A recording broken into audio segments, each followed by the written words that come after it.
Abrazo. Bueno, ¿cómo están? Buenas tardes a todos y a todas. Nos encontramos en esta segunda sesión del curso de gestión en inclusión laboral de personas con discapacidad.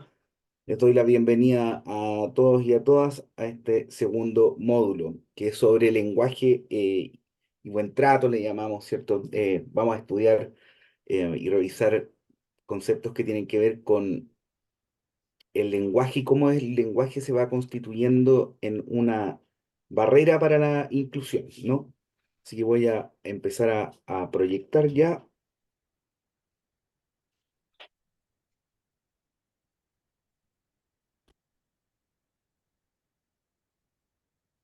Se ve correctamente, ¿cierto? Sí. Sí, Ya, perfecto. Entonces le damos nomás porque este es un módulo que viene con varios videos que también vamos a revisar, así que tenemos ahí algún material al que echar la mano y que vayamos comentando. Acuérdense, las reglas del juego son siempre las mismas. La idea es que ustedes vayan comentando, interrumpiendo, preguntando, etcétera. Pues quiero partir haciéndoles una pregunta respecto de si pudieran responder la prueba. Em, Sí, ahí veo la Cata que dice que sí. sí. ¿Tuvieron algún problema para eso? La Daniela, Jennifer, también. Ok, ya. Ok, entonces entiendo que Alfredo también dice que sí. Entiendo que estaríamos ok, entonces ningún problema. Ya, excelente. Entonces, de eso se trata, pues, que puedan ir respondiendo las pruebas antes de dar inicio al módulo siguiente, de manera tal que ahí vayan haciendo el progreso de las evaluaciones oportunamente. ¿Ya? El PP, el PowerPoint módulo 2, ¿alguien lo pudo abrir? Sí, todo. ¿No pudiste abrir, Mónica, el Power del módulo 2?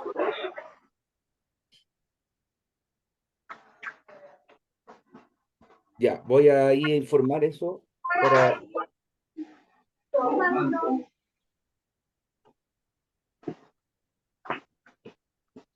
Ya, ni un problema ahí, Jennifer, Hola no hay ningún problema. Felipe, ¿cómo estás? Sí, pues todo el tiempo yo trabajo. Hola. No sé si me escuchas. ¿En la tarde andabas? Almorzando. ¿Y en la mañana? En la Sí, mañana, escucho. la mañana no contigo. Ah, llegaste como a las 9 Hay de un la micrófono mañana. abierto, me parece, de otra Oh, persona. entonces, ¿qué andas Sí, hablando así que por trabajo? ¿No Mónica, yo llegaste? te voy a contestar el Sí, que vos correo, no recibí el correo, trabajabas. Te dije que vos no trabajabas. y ya lo estaba revisando eh, Fernanda, que estaba revisando el Drive. Así que yo te contesto el correo en un ratito, ¿ya? súper. Gracias, Ya, Dani. Felipe, no te interrumpo más. Ya, vamos a comenzar, porque, bien, pues entonces este es el segundo módulo, como les decía. Vamos a hablar sobre el lenguaje e inclusión. Los temas principales que vamos a trabajar en este módulo son el lenguaje como barrera, ¿cierto? Algunos estereotipos y prejuicios. Vamos a revisar el concepto de estereotipo, el concepto de prejuicio y ver cómo es que están como a la base, podríamos decir, de las barreras que encontramos en el lenguaje, la comunicación, los sesgos que encontramos, ¿no? Vamos a revisar algunos mitos que existen en relación a los trabajadores con discapacidad y que se relacionan con estos estereotipos y prejuicios que vamos a ir estudiando, ¿cierto? Que tienen que ver con actitudes, etcétera. Algunos modelos de relación que existen respecto de la diversidad, vamos a ver la exclusión, ¿cierto? Vamos a ver hasta llegar a la inclusión, ¿no? Pasando por la segregación y la integración. Y vamos a revisar algunos conceptos también respecto del uso incluyente y excluyente del lenguaje, ¿ya? Entonces vamos a partir primero haciendo un pequeño repaso, ¿cierto?, de lo que vimos la clase pasada, ¿no? Acá, a ver si alguien me puede ayudar, ¿cierto?, con la explicación, si alguien quiere ir aportando algo, ¿cierto? Pero acá vemos esta primera dimensión, que era la que habíamos revisado, ¿cierto? Que era la que se circunscribía al individuo, ¿cierto? Que era más propia de los modelos anteriores al modelo social y al modelo biopsicosocial, que es el que se abraza actualmente, ¿cierto?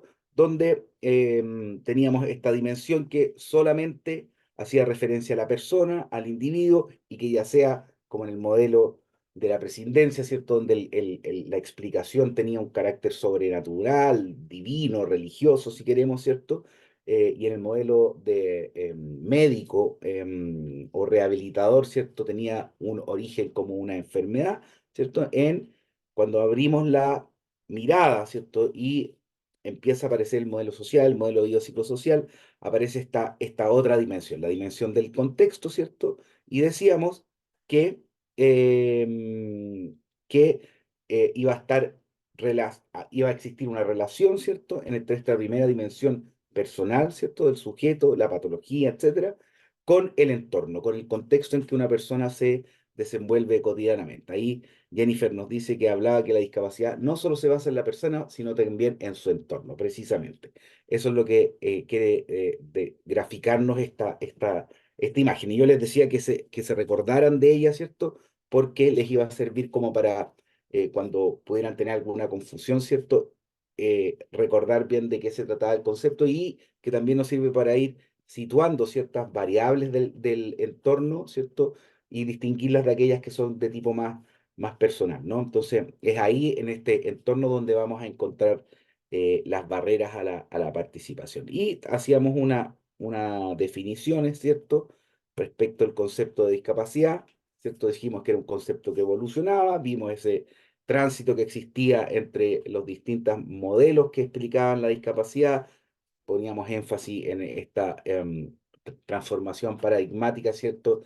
Que tenía que ver, por ejemplo, con el cambio del concepto de normalidad y anormalidad, esta dicotomía, ¿cierto? Que nos llevaba finalmente a lo que vimos en el primer módulo, que se relacionaba con los temas de diversidad, ¿cierto? Y si algo que caracterizaba a la sociedad actual era precisamente la diversidad, ¿no? No esta imagen como homogénea que muchas veces históricamente habíamos tenido, ¿no?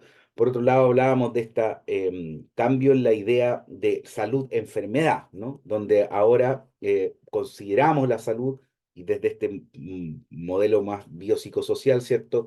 Integrada por distintos elementos, no solo los biológicos, sino que también los psicológicos, los sociales, en todo lo que denominábamos como los determinantes sociales, ¿cierto?, de la salud, ¿no? Y en tercer lugar, también sacábamos este foco del individuo exclusivamente, que era un poco lo que les decía al principio, ¿cierto? Para ponerlo también en el entorno. Entonces, y en este entorno es donde habíamos hablado que iban a existir, ¿cierto? Barreras, ¿cierto? Que iban a evitar la participación plena en la sociedad y en igualdad de condiciones de las personas con discapacidad. Entonces se daba esta interacción, ¿cierto? Entre ambas dimensiones, podríamos decir, ¿cierto? Y en esa interacción es donde se iban a verificar, íbamos a observar la presencia de estas barreras que limitaban la actividad, que significaban una restricción en la participación. Y por tanto, ¿cierto? Bajo esta como idea general, ¿cierto? Podríamos decir que podemos observar este entorno, ¿cierto? Para ir identificando, ¿cierto? Las barreras y que con ello estemos en condiciones de poder ir avanzando en derribar estas barreras, ¿no? De manera tal que vayamos construyendo entornos que sean más inclusivos. Dicho de otra forma, un entorno donde hay mayores barreras va a ser menos inclusivo, obviamente, que un entorno donde estas barreras se limitan y no significan un menoscabo, ¿cierto? Una restricción en la participación que puedan desarrollar todas las personas. Revisamos también el enfoque de derechos, ¿cierto? Dijimos que era muy importante para el rol del gestor, de la gestora de inclusión laboral, porque constituía uno de los pilares fundamentales sobre los que se levantaba, ¿cierto? El rol del gestor, de la gestora de inclusión laboral. Dijimos que por un lado teníamos el enfoque de derechos y por otro lado teníamos todo aquello que vamos a revisar en el módulo, en la próxima sesión, ¿cierto? Que tiene que ver con la normativa, ¿no? Con la normativa vigente. Entonces, enfoque derecho y normativa vigente son estos dos pilares, estas dos columnas sobre las que se construye, ¿cierto? El rol del gestor de inclusión. Y habíamos hablado que el enfoque derecho nos refería a una nueva visión que sustituía esta ayuda en términos más caritativos, ¿cierto? Por una que es fundada en los derechos humanos, donde las personas podían exigirle, ¿cierto?, al Estado, dado que eran titulares de estos derechos, que se hicieran las medidas, ¿cierto?, para la satisfacción de estos derechos, de uno pudiera gozar, ¿cierto?, de los derechos que estaban en este sistema que hablábamos, que era de los derechos humanos, que eran universales, etcétera, ¿no? Y hablamos de los principios del enfoque derecho. No vamos a referirnos a cada uno de ellos porque sería un poco largo y son varios, pero lo que sí quiero recalcar es que yo les decía que es importante que vayan como decimos en buen chileno, ¿no? Como masticando estos conceptos, ¿no? Porque a través de ello vamos a encontrar, ¿cierto?, explicación a muchas de las cosas que vamos a ir trabajando a lo largo de los distintos módulos y que además nos van a servir como argumento muchas veces para nuestra acción como gestores, como gestoras de inclusión. Entonces, el ir comprendiendo en profundidad de qué se trata cada uno de estos principios del enfoque de derecho, ¿cierto? Nos va a ser una herramienta muy útil al momento de realizar nuestros diagnósticos, de diseñar nuestros planes, de implementarlos, ¿cierto? De realizar las estrategias de seguimiento, etcétera. Todo lo que conlleva el rol del gestor de inclusión, ¿no?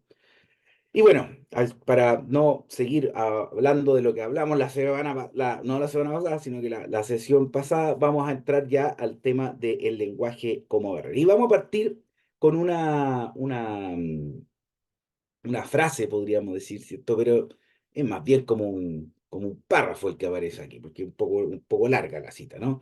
Que es del profesor Humberto Maturana, ¿no? Y que nos introduce un poquito al tema de por qué esta relevancia que le damos al lenguaje. Entonces nos dice, en el conversar construimos nuestra realidad con el otro. ¿M? No es una cosa abstracta. El conversar es un modo particular de vivir juntos en coordinaciones del hacer y el emocionar. Por eso el conversar es constructor de realidades. Al operar en el lenguaje cambia nuestra fisiología. Por eso nos podemos herir o acariciar con las palabras. En este espacio relacional uno puede vivir en la exigencia o en la armonía con los otros, o se vive en el bienestar estético de una convivencia armónica o en el sufrimiento de la exigencia negadora continua, ¿no? Esto nos sitúa en la relevancia, ¿cierto?, que tiene el lenguaje, que tiene la comunicación, que tiene la relación humana, ¿cierto? Para eh, eh, finalmente, bueno, relacionarnos, ¿cierto? Y cómo es que vamos a ir construyendo a partir de esta comunicación, ¿cierto? De este relacionamiento, la cultura, el entorno en que nosotros nos desenvolvemos. Entonces, al estar, podríamos decir, mediado por el lenguaje, ¿cierto? Nuestra cultura va a ser la que va a ir construyendo, podríamos decir, los distintos entornos en que nosotros nos desenvolvemos. Uno de los aspectos, podríamos decir, como distintivo del ser humano, ¿cierto? Como especie, ¿cierto? Es precisamente la creación de cultura y también la creación y uso de, el lenguaje, ¿no? Podríamos decir que este hecho comunicativo, al estar mediado por el lenguaje, va a ir estableciendo unas posibilidades y unos límites a la creación de cultura, ¿no? A la creación de sociedad, en términos más simples, a cómo nos relacionamos unos con otros en el marco de nuestro contexto, ¿no? Entonces va a ir definiendo aquellas cosas que están permitidas, por un lado, aquellas cosas que están prohibidas, cuáles son las posibilidades que tenemos de comunicarnos. Y por tanto, la manera en que lo hagamos, ¿cierto?, va a determinar de manera importante las características que tenga nuestra sociedad. Y para avanzar, vamos a decir, ¿cierto?, hacia una inclusión social efectiva, ¿cierto?, de las personas en situación de discapacidad, es fundamental, vamos a decir, como plantearlo así como una bandera, ¿no? Aquí, va a ser fundamental que hagamos un uso correcto del lenguaje, un lenguaje que dignifique, un lenguaje que valore a todas las personas. Recordemos lo que decíamos la sesión anterior, la importancia del valorar al otro, ¿cierto? Cuando estamos en posición, ¿cierto? De esta que hablábamos la sesión pasada de procesar, ¿cierto? De gestionar la diversidad al interior de nuestra organización. Entonces, es importante el uso que le demos al lenguaje. Y ¿cierto? Este uso que le demos tiene que ser uno que vaya de alguna manera em, poniendo atención, ¿cierto?, sobre los estereotipos y los prejuicios, que vaya evitando, ¿cierto?, la discriminación. ¿M? Em, Como decía también el filósofo alemán Martin Heidegger, ¿cierto? El lenguaje es la casa de la verdad del ser, ¿no? Entonces, ahí es donde construimos, ¿cierto? El mundo que habitamos, ¿no? A través de las conversaciones que tenemos, del lenguaje, las palabras que empleamos, ¿no? Entonces tiene una importancia fundamental el uso que hacemos de ellas, ¿cierto? El momento, cómo las escogemos de la manera apropiada, etcétera, etcétera, ¿no? Y para eso también es importante en la construcción de un lenguaje inclusivo, específicamente en nuestro tema, es cierto, que tiene que ver con la discapacidad, ¿no? Y acá vamos a empezar ya a trabajar un concepto que es bien importante que lo vayamos comprendiendo adecuadamente, que es el concepto de barreras. Mucho de lo que nosotros vamos a hablar a lo largo de este curso tiene que ver con las barreras, ¿no? ¿Y qué es lo que son estas barreras? Vamos a decir que son factores del entorno, ¿cierto? Que en su ausencia o presencia van a limitar la funcionalidad y que en interacción con otros elementos originan la discapacidad, ¿no? O sea, lo podemos entender también en el marco de la definición de discapacidad que hemos venido trabajando, ¿no? Son elementos que pueden estar o pueden no estar, por eso dice en su ausencia o presencia, y que en esta interacción van a limitar la funcionalidad. Recordemos que la definición de discapacidad tenía que ver también con esas limitaciones en la actividad. Y estas barreras uno puede verlas de distintas formas, ¿no? Pero pueden deberse no solo a lo que más habitualmente estamos acostumbrados a observar, ¿no? Sino que también pueden deberse a actitudes, ¿cierto? A la cultura, a cómo se organizan los servicios de apoyo, ¿cierto? A relaciones de poder, ¿cierto? A estructuras de la sociedad, ¿no? Entonces, vamos a decir que las barreras que enfrentan las personas con discapacidad, su identificación y trabajar por derribarlas, van a ser muy importantes porque, como se señala arriba, un paso fundamental para abrir las puertas de la inclusión va a ser identificar las barreras específicas, ¿cierto?, que afectan a las personas con discapacidad, que, como decíamos, ¿cierto?, son producto de esta interacción con los diversos factores ambientales y que tienen un impacto en la participación y el ejercicio de los derechos. Nosotros habitualmente cuando hablamos de barreras o nos imaginamos, ¿cierto? Las barreras, vamos a probablemente pensar en estas, ¿no? En las barreras del entorno físico, que son como las que uno más se imagina, ¿no? Y a que además hacen como alusión a esta idea de barrera, como algo que te impide el paso, ¿no? Y ciertamente hay barreras que son importantes, también las del entorno físico, ¿cierto? Como barreras en la arquitectura, como las que podemos encontrar en el transporte. Incluimos acá, por ejemplo, las que podemos encontrar en las tecnologías de la información, aunque no son netamente del entorno físico, pero que también las incorporamos acá como para fines de entender la idea que les quiero plantear. Pero hay otras barreras también. Hay barreras que son de actitud, ¿no? Y ahí encontramos los estereotipos, ahí encontramos los prejuicios, ahí encontramos los sesgos, ¿cierto? Ahí encontramos los estigmas y desde ahí podemos entender también que se construye, ¿cierto? Distintos escenarios de discriminación. Y también tenemos barreras sociales, ¿no? Que son más bien más estructurales, podríamos decir, ¿no? Que tienen que ver con las políticas, con barreras programáticas de acceso a programas, barreras también en los medios de comunicación, etcétera, más estructurales, podríamos decir, ¿no?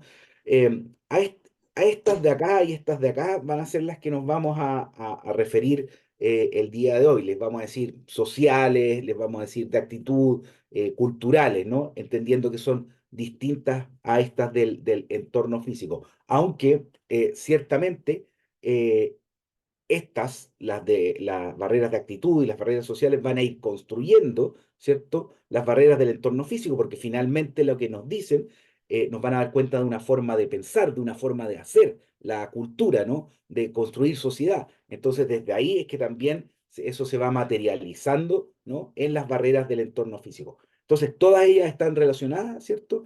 Pero hoy día vamos a hacer foco en estas barreras de actitud, en estas barreras sociales. ¿Y por qué es importante hacer foco también en ellas, ¿no? Eh, Porque han sido las propias personas con discapacidad las que han señalado, ¿cierto?, que son estas barreras actitudinales las que son más difíciles de derribar, ¿no? Más difíciles de identificar y más difíciles de derribar. Miren, les cuento que justo ayer yo estuve participando de un seminario que se hizo de presentación de resultados de el último estudio nacional de discapacidad.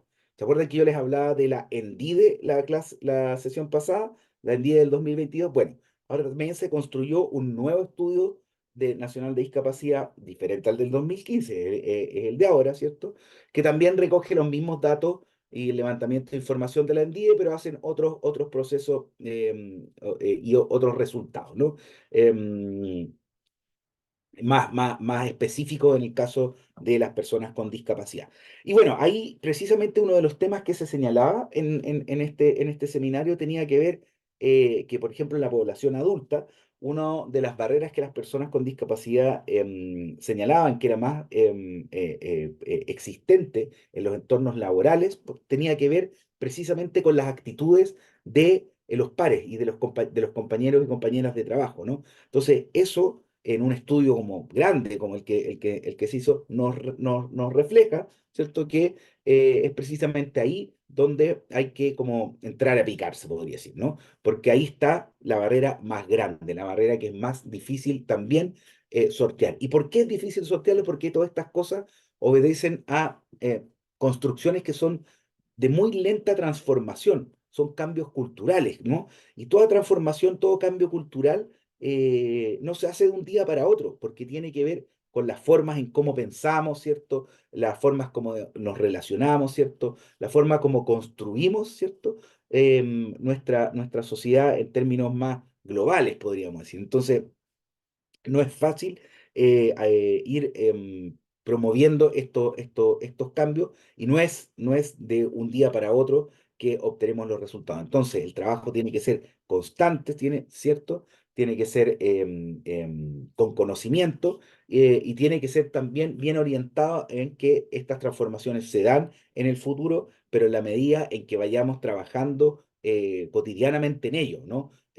No sacamos nada con hacer intervenciones esporádicas, porque estas transformaciones requieren de un trabajo intensivo, ¿cierto? Y al mismo tiempo un trabajo profundo. ¿Por qué? Porque tiene que ver con estructuras que están muy, muy arraigadas en las maneras como nosotros pensamos, cómo nos relacionamos con los otros. Entonces, es importante que tengamos esa precaución, se podría decir, ¿no? De que no vamos a tener los resultados inmediatamente, sino que son procesos de más larga data. ¿Y por qué? Porque gran parte de este problema, podríamos decir, al que nos enfrentamos, y gran parte de las causas de este problema, lo podemos explicar a través de los estereotipos y los prejuicios, ¿no? Estos estereotipos y prejuicios con lo que todos y todas operamos en la vida cotidiana, ¿no? Como podríamos hacer, como quien esté libre de estereotipos y prejuicios que lance la primera piedra, ¿no? Pero porque todos y todas actuamos, ¿cierto? En la vida cotidiana con estereotipos y con prejuicios. Pero vayamos viendo de qué se tratan, ¿cierto? Estos dos porque se parecen, pero no son exactamente lo mismo. Están súper relacionados, pero podemos establecer algunas diferencias entre ellos, ¿no?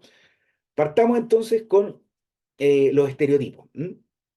¿Y qué es lo que son los estereotipos? Vamos a decir que los estereotipos, ¿cierto? Van a ser ideas que van a tener un carácter, entre comillas, más racional, ¿cierto? Que los prejuicios, ¿no? Estas ideas son ideas que están construidas y que son reproducidas, ¿cierto?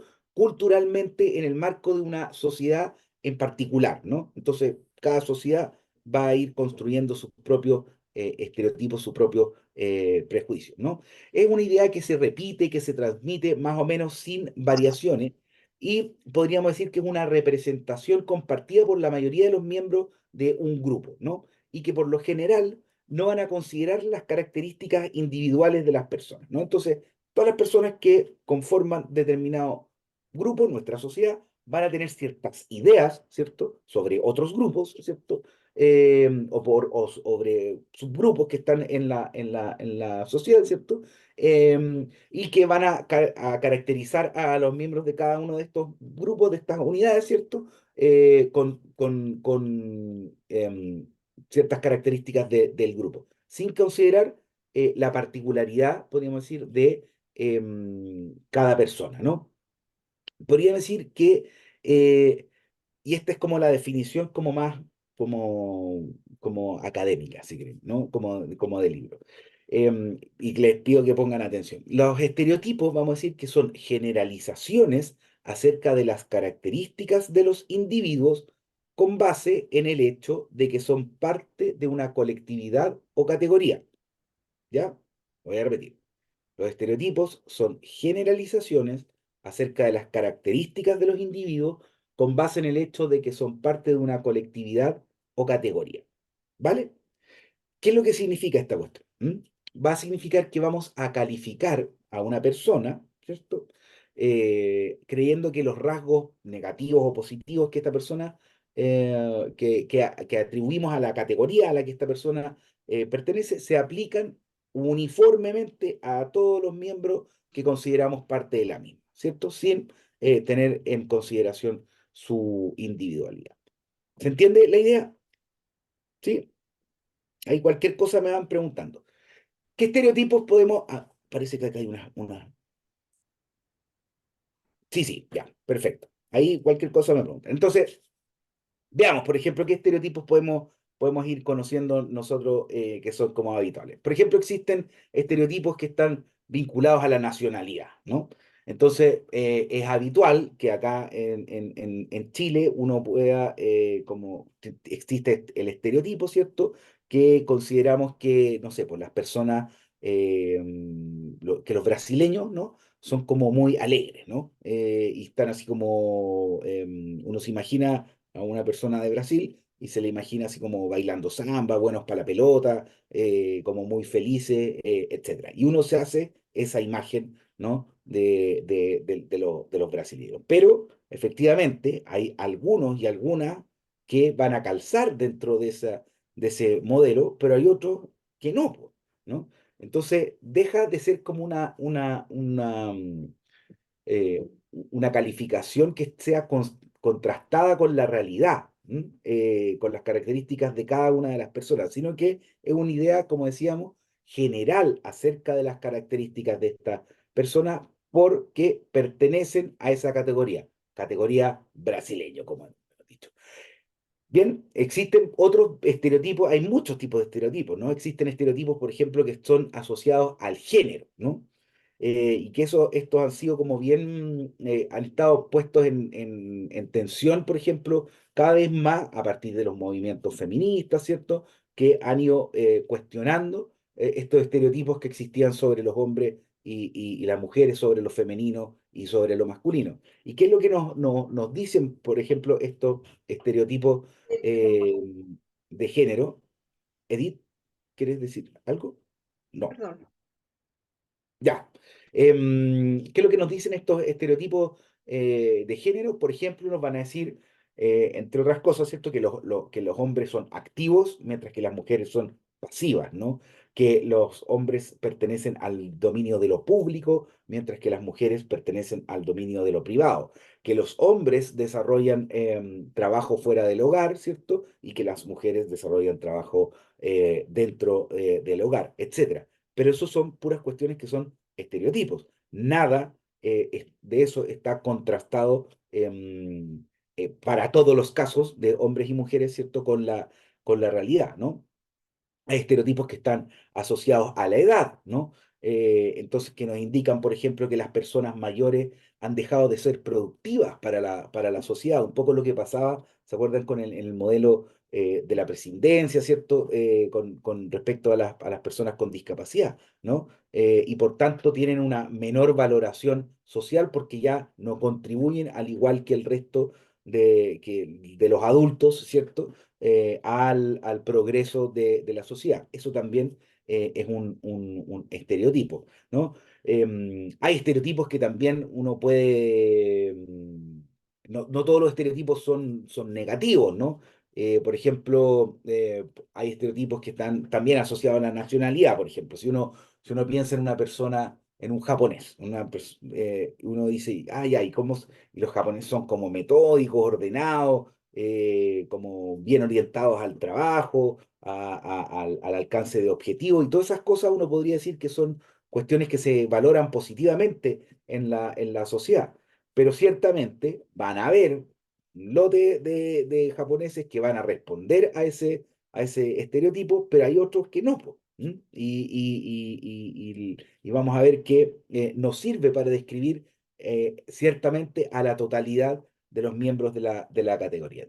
Entonces, estos estereotipos, como hemos dicho, uno los va aprendiendo, uno los va internalizando, ¿cierto? A lo largo de la vida y se pueden ir incrementando, ¿no? En el transcurso de nuestro ciclo vital.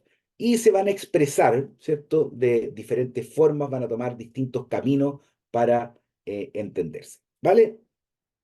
Vale. Eso, entonces estamos por los estereotipos. ¿Y qué es lo que hablamos cuando hablamos de prejuicios? Ya, bien, me dice la Daniela. Perfecto.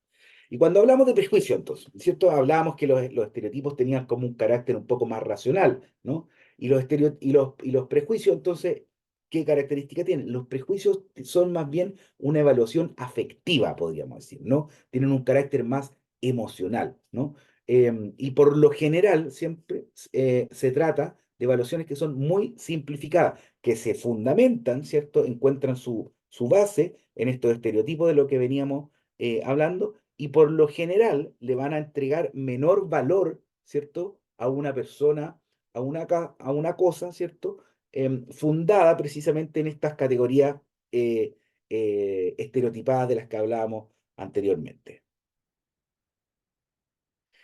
Ahí la Catalina dice, el prejuicio vendría a ser lo que yo pienso de mis estereotipos, más bien pondría yo, Cata, como que los prejuicios vendrían a no hacer lo que yo pienso de mis estereotipos, sino que aquello que yo pienso y actúo, ¿cierto? A partir de los estereotipos que yo tengo, ¿no? Y que van a significar en la mayoría de las veces una valoración negativa, ¿no? Van a ser respuestas emocionales, ¿cierto? Que por lo general van a significar un menoscabo, el otorgamiento de un menor valor a una persona, ¿vale? Y los tengo, y por eso se llaman prejuicios, porque yo los tengo como ya elaborados, ¿no? Son como prejuicios, ¿no? Ahí Edith nos dice, son ideas preconcebidas que uno tiene de otros o de uno mismo. Claro, exactamente, son ideas, por eso lo que les decía, son prejuicios, ¿no? Entonces uno las tiene, es como uno podría decir que vamos a seguir profundizando en esto, pero para que vayan entendiendo el concepto, ¿no? Entonces yo tengo el estereotipo, ¿cierto? Que tiene esta idea, que es más bien como un principio clasificador. Yo ordeno a las personas, ¿cierto? En determinados grupos, ¿cierto? Por aquí, por acá, entonces estos van a tener ciertas características, estos van a tener estas otras características, etcétera. Y con el prejuicio lo que hago, entonces, que yo agarro esta división, ¿cierto? Esta clasificación que yo he hecho sin fijarme específicamente en las características de cada persona en particular, y yo voy a tener una respuesta frente a ese estereotipo, que va a ser una actitud, que va a ser una forma de pensar respecto a esa clasificación, ¿no? Así como decía ahí, son ideas preconcebidas que uno tiene de otros y de uno mismo también. ¿Se entiende? Entonces, lo que generalmente ocurre con estos prejuicios es que como juicios, opiniones que ya tenemos elaboradas, ¿cierto? Vamos a tener estas actitudes, por lo general, hostiles hacia una persona, hacia un grupo de personas. El punto es que uno no se los guarda para sí mismo, sino que uno actúa, ¿cierto?, en la vida social en base a estos estereotipos y prejuicios, ¿no? Entonces, decíamos que los estereotipos van a ser estas creencias, interpretaciones, ¿cierto?, que manifiestan una opinión colectiva, son generalizaciones para simplificar la realidad. Es una buena forma de entenderlo, lo que les voy a decir ahora, son como mecanismos como de economía cognitiva, ¿no? Los estereotipos. O sea, me sirven para resolver ciertas clasificaciones que yo tengo que hacer, ¿cierto? Para ordenar un poco el mundo en el que vivimos y que por lo general van a ir a exagerar ciertos rasgos particulares, ¿no? En detrimento de otros. Entonces voy a poner ciertas cosas al centro, ¿cierto? Y voy a dejar de considerar otras. Y esas van a ser las que van a caracterizar a un grupo en particular. Recuerden un poco lo que veíamos en el video, ¿se acuerdan de la televisión danesa? Cuando partíamos, ¿no? Entonces, todos estaban organizados un poco en base a estereotipos. Los que eran del equipo de fútbol, los que eran como los forzudos, ¿cierto? La gente que era como del mundo de la salud, se veían unos por ahí, otros que eran como deportistas. Entonces, todos los que tenían como una característica que los aglutinaba común. Pero lo que veíamos es que ciertamente, en ese video se reflejaba bastante bien, ¿cierto? Es que las personas comparten características con otros de otro grupo que de primera no los vemos, ¿no? Y que también van a significar, como se señala acá también, ciertas actitudes negativas muchas veces, ¿no? Que ahí es cuando nos pasamos, ¿cierto?, a los prejuicios, ¿no? Em, que por lo general van a ser como estas falsas creencias, distorsiones, ¿cierto? Que también van a ser de carácter negativo, ¿no? Y sin un motivo justificado, podríamos decir, ¿no? Generalmente, como les decía, va a tener una actitud negativa, una actitud hostil hacia una persona, ¿no? Entonces, aquello que consideramos como ajeno a este grupo, ¿cierto? Al grupo de referencia, no sé, por la nacionalidad, como decíamos, la religión, puede ser, etcétera, ¿cierto? Vamos a tener ciertas actitudes de rechazo hacia el otro. Entonces, todas estas son como generalizaciones, visiones simplificadas del mundo. Vamos a decir que también son muy difíciles de modificar, como decíamos al principio. Y acá hay una relación, y por eso ponemos acá como esta otra idea de la discriminación, porque todo esto y están puestos aquí como un engranaje, ¿no? Porque van funcionando, podríamos decir, de manera conjunta y van significando escenarios de discriminación, ¿no? Que lo podemos definir, ¿cierto? La discriminación como cualquier acto, acción, conducta de separar a alguien, a un grupo, por considerarlo inferior por motivos injustificados, ¿cierto? Y va a ser siempre como producto de estos estereotipos y prejuicios, ¿no? Por por discriminación, por razones de discapacidad, nosotros podemos encontrar incluso una definición que aparece en la ley 20.422 y también está descrita en la Convención por los Derechos de las Personas con Discapacidad, ¿no?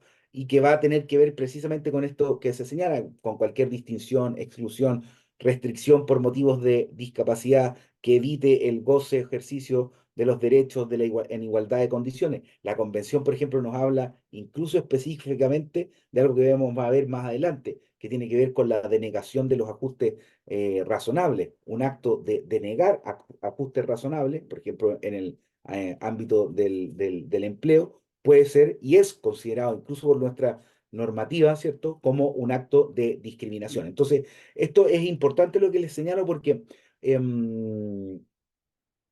finalmente lo que nos indica es cómo nosotros podemos tener ciertas como herramientas para ir desmontando estos estereotipos y prejuicios, sabiendo un poco cómo funciona, sabiendo que son principios de clasificación, que son evaluaciones que yo tengo construidas previamente, yo puedo abordarlas, ¿cierto? E ir desmontándolas de alguna manera, ¿no? Porque como les decía al principio de esta clase, ¿cierto? Es precisamente estos estereotipos, estos prejuicios, los que se encuentran en la raíz, ¿cierto?, de muchas acciones de discriminación y que además son las que precisamente las personas con discapacidad reconocen que son las más difíciles de soslayar, ¿cierto? Son las más difíciles barreras de derribar, ¿no? Pongamos un ejemplo que es bien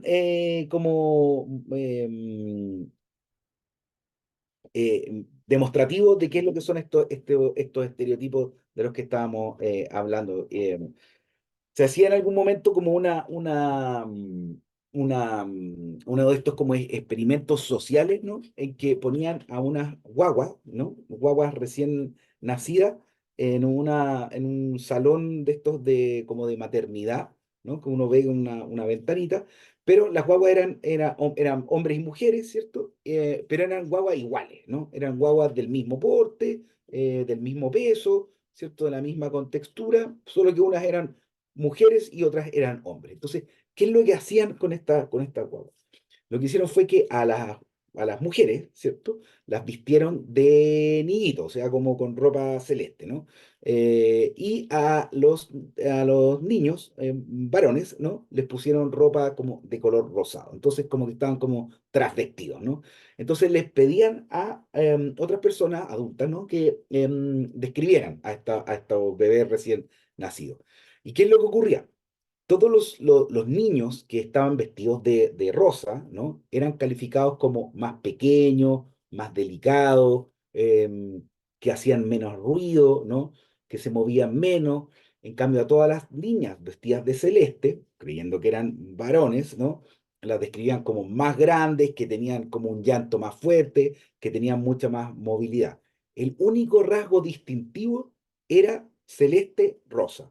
¿Eso qué hacía? Que nos llevaba a calificar, ¿cierto? A estas guaguas como hombres y mujeres, ¿no? Y luego creíamos que tenía, ¿cierto? Ciertas características por pertenecer a ese grupo a partir del cual yo hacía juicios respecto de estos bebés, ¿no? Y todo eso en un artificio finalmente, porque eran guaguas que estaban transvestidas, como les señalaba, y que lo que funcionaba ahí eran esos contenidos culturales que se asumía como propios de lo masculino y como propios de lo femenino, ¿no? Sin tener una información realmente contrastada con la realidad. Recordemos, como les decía al principio, que las guaguas eran del mismo porte, del mismo peso, etcétera, etcétera. ¿Vale? Los estereotipos son inconscientes. Los estereotipos, esa es una cosa bien interesante. ¿Qué es lo que ocurre? Que cuando funcionan estos estereotipos y prejuicios, ¿cierto? Efectivamente, muchas veces se les denomina también como sesgos inconscientes porque uno va haciendo como que uno, podríamos decir, como que toma atajos, ¿no? Como que uno va tomando atajos en la manera en que uno piensa, en la manera en que uno actúa. Entonces, por eso se habla también como de estos sesgos inconscientes que uno tiene. Uno muchas veces no está actuando así como empoderado, podríamos decir, de mi estereotipo y prejuicios para actuar respecto de una persona. Entonces son como atajos, sí, son inconscientes en ese sentido, pero son construcciones también. Entonces también hay un ejercicio como racional, podríamos decir, ¿no? Es un ejercicio como de clasificación. Entonces, por un lado tenemos los estereotipos que son más racionales, ¿cierto? Como ejercicio de clasificación, y por el otro lado tenemos los prejuicios que son respuestas más emotivas, ¿no? En base a esto otro. Entonces yo ordeno, clasifico por un lado y luego obtengo una respuesta a través de los prejuicios. Y eso es lo que nos lleva finalmente a la discriminación. ¿Se entiende? Me interesa que quede como bien, bien clarito el punto. ¿Mm? Vamos viendo entonces. Entonces, aquí parece que hay algo en el chat. Sí, súper, ya, perfecto. No me avanza ya. Ah, aquí sí, se me olvida que esta imagen que también es importante, que nos sirve como para entender, ¿no? De nuestra querida Mafalda. Entonces aquí habla y dice estereotipos, ¿no? Y está ahí conversando con Manolito. Entonces dice, no hay dos personas iguales, ni nadie es igual a nadie. ¿Quién te habló de esa tontera de la igualdad? Mi papá, le dice. ¿Mm? Cuando no, esos padres son todos iguales, ¿no? Entonces, ¿qué es lo que hizo ahí Manolito, ¿no? Fue clasificar a esos padres, ¡tum! Son todos iguales, todos tienen estas características. Padre igual a, ya, estos que tienen estas características, ¿no? Son todos iguales. Y acá tenemos el caso con Susanita, ¿no? Entonces le dice, yo prejuicios, inventos tuyos. ¿Cuándo dije yo algo contra esos cochinos negros? ¿Cuándo? A ver, decime, ¿no? Entonces ya tenía el orden, ¿cierto? Negros, ¿cierto? Y le dio una connotación negativa, ¿no? Acá esos cochinos negros. Y por eso es precisamente lo que me preguntaban recién. Acá actuó como un sesgo inconsciente, ¿no? O sea, ella no se daba cuenta, ¿no? Que tenía estos prejuicios y que actuaba, ¿cierto? Se comunicaba, se relacionaba en base a estos prejuicios, sino que era una cosa como una cosa natural hablar de estos cochinos negros, ¿no? Entonces, así es como un poco como van funcionando, ¿vale? Ya. Bueno, y acá también, en nuestro caso, ¿cierto? Hay prejuicios que están asociados también, evidentemente, a la discapacidad. Y, por ejemplo, uno que siempre ponemos como ejemplo tiene que ver con las creencias que existen sobre las personas con discapacidad, como actitudes de rechazo y, por ejemplo, lo que siempre podemos observar respecto del rechazo de las personas con síndrome de Down. Aquí también se hacía otra vez un ejercicio que era bien interesante que ponían en unos salones, ¿no? Iguales, ¿no? Eran dos salitas con juguetes, así como, sí, como libros, una mesita pequeña, etcétera. Eran dos iguales, estaba una adyacente a la otra, ¿no? Y esto era un ejercicio que hacían con niños, ¿no? Niños y niñas. Entonces, habían dos grupos de niños, unos que eran como hasta los 6 años más o menos y otro que era como hasta los 9 10 años, ¿no? Entonces, en una de estas dos salitas, acuérdense, estaban una puesta al lado de otra y eran exactamente iguales, tenían los mismos juguetes, todo igual. Entonces, en una de ellas ponían a un niño o una niña con síndrome de Down, ¿ya? Y en la otra estaba desocupada, no había nadie, ¿no? Todos los niños de una edad más temprana, o sea, como hasta 6 7 años, preferían ir a jugar a aquel salón donde había otro niño, ¿no? Mientras que todos los niños, o la gran mayoría de los niños de una edad un poco superior, o sea, de los 7 hasta los 10 preferían ir a jugar a la sala que estaba desocupada. Entonces, eso nos habla también de cómo estos se van adquiriendo, ¿cierto? A edades que son muy tempranas también, ¿no? Entonces, y eso también nos habla como de la responsabilidad, ¿cierto? Que tenemos como eh, agentes de cambio, ¿cierto? De tener en consideración esto. A ver, trabajo en el Instituto Down en Concepción. Jennifer nos comenta aquí por el chat. Y es fome ver cómo ven a mis estudiantes en las calles cada vez que salimos a realizar actividades al aire libre o de la vida diaria. Incluso cuando busqué centro de prácticas para ellos, nos rechazaron cuando sabían que tenían síndrome de Down. Claro, exactamente, precisamente lo que estamos diciendo. Entonces, eso se construye, ¿cierto?, a través de un prejuicio, ¿cierto?, que existe hacia la discapacidad y en este caso hacia las personas con síndrome de Down, que uno de los más como fuertes, ¿no? Y que permanece, como que, no sé, a mí me da la impresión que hay ahí como un prejuicio que está como más arraigado incluso en nuestra cultura, que ha sido como más difícil de derribar y que va a llevar, ¿cierto?, em, em, a acciones de discriminación, como aparece acá, ¿cierto?, la definición de discriminación que aparece en la ley 20.422, ¿cierto?, que no la vamos a leer, pero que ahí está para ustedes y es importante que la recojan para la próxima clase también de normativa. Entonces, se aplican, ¿cierto?, a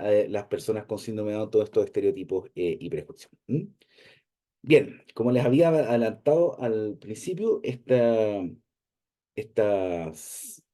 sesión tiene como varios videos que vamos a ir viendo, ¿no? Y este que vamos a ver ahora es un video que está protagonizado por Pablo Pineda. Pablo Pineda es un actor español, ¿no? Es escritor, psicopedagogo. Él trabajó como preparador laboral de personas con discapacidad, ¿cierto? En la Fundación ADECO, que es una fundación importante en España, ¿cierto? En sensibilización, educación, etcétera, y es una persona con síndrome de Down, ¿no? Y acá hacen como una cámara oculta, ¿no? Donde él actúa como de Juan, ¿no? Por ejemplo, Que pero es como, el, pero claro, ¿qué es lo que necesitamos subir? que es que va a realizar entrevistas, ¿cierto? a, eh, a distintas personas que se van a presentar a un puesto de trabajo. Y él es el entrevistador. Entonces, veamos ahí qué es lo que ocurre en esa situación. Eh, si me pueden alguien avisar si es que tengo el audio prendido, yo les agradecería un montón. Bien, ¿qué les pareció? Tengo unas preguntas que podemos compartir para reflexionar un poco. ¿Qué estereotipos, qué prejuicios podemos identificar en el video? Si podemos observar actitudes de rechazo hacia Juan, que era el personaje que hacía Pineda, ¿cierto? ¿Cómo se imaginan ustedes que reaccionarían en una situación como la que se plantea en el video? A ver, que alguien pueda agarrar todas, algunas o parte de las preguntas. A ver, ¿quién me ayuda con esto?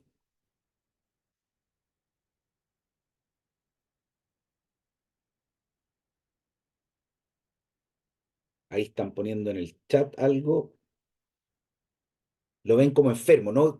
Eso se veía ahí cuando hablaba esa muchacha de los síntomas. Nunca he tenido una entrevista contigo y con tus síntomas, ¿no? Ahí nos pone que las personas con síndrome de Down no pueden tener cargos superiores, incluso tener un dijo síntomas, sí, precisamente, ¿no? Había esa creencia de cómo va a ser el jefe director, ponían, ¿cierto? Lo de los síntomas que generamos, como si tuviera una enfermedad, ¿m? Ciertamente, que pensamos que por su condición no va a poder hacer, no va a ser capaz de ejercer un puesto así, que era lo que se conversaba afuera, ¿no? En la sala de espera. Aquí la Edith nos dice el lenguaje no verbal era evidente. Si bien trataron amablemente, pero lo veían con menoscabo por su magíster y su cargo, ¿no? Había también esa, cuando entraban algunos a la sala, como que se iban de espalda, como uno dice, ¿no? Como que se sorprendían de qué es lo que estamos viendo acá, ¿no? El estereotipo de que no pueden tener cargos altos, trabajos altos. Muy bien ahí también, porque ¿qué es lo que siempre se piensa cuando se piensa en la inclusión laboral de personas con discapacidad? Se piensa en alguien que va a estar desarrollando un trabajo de baja cualificación, ¿no? Que va a estar desarrollando un trabajo más, ¿cómo se dice?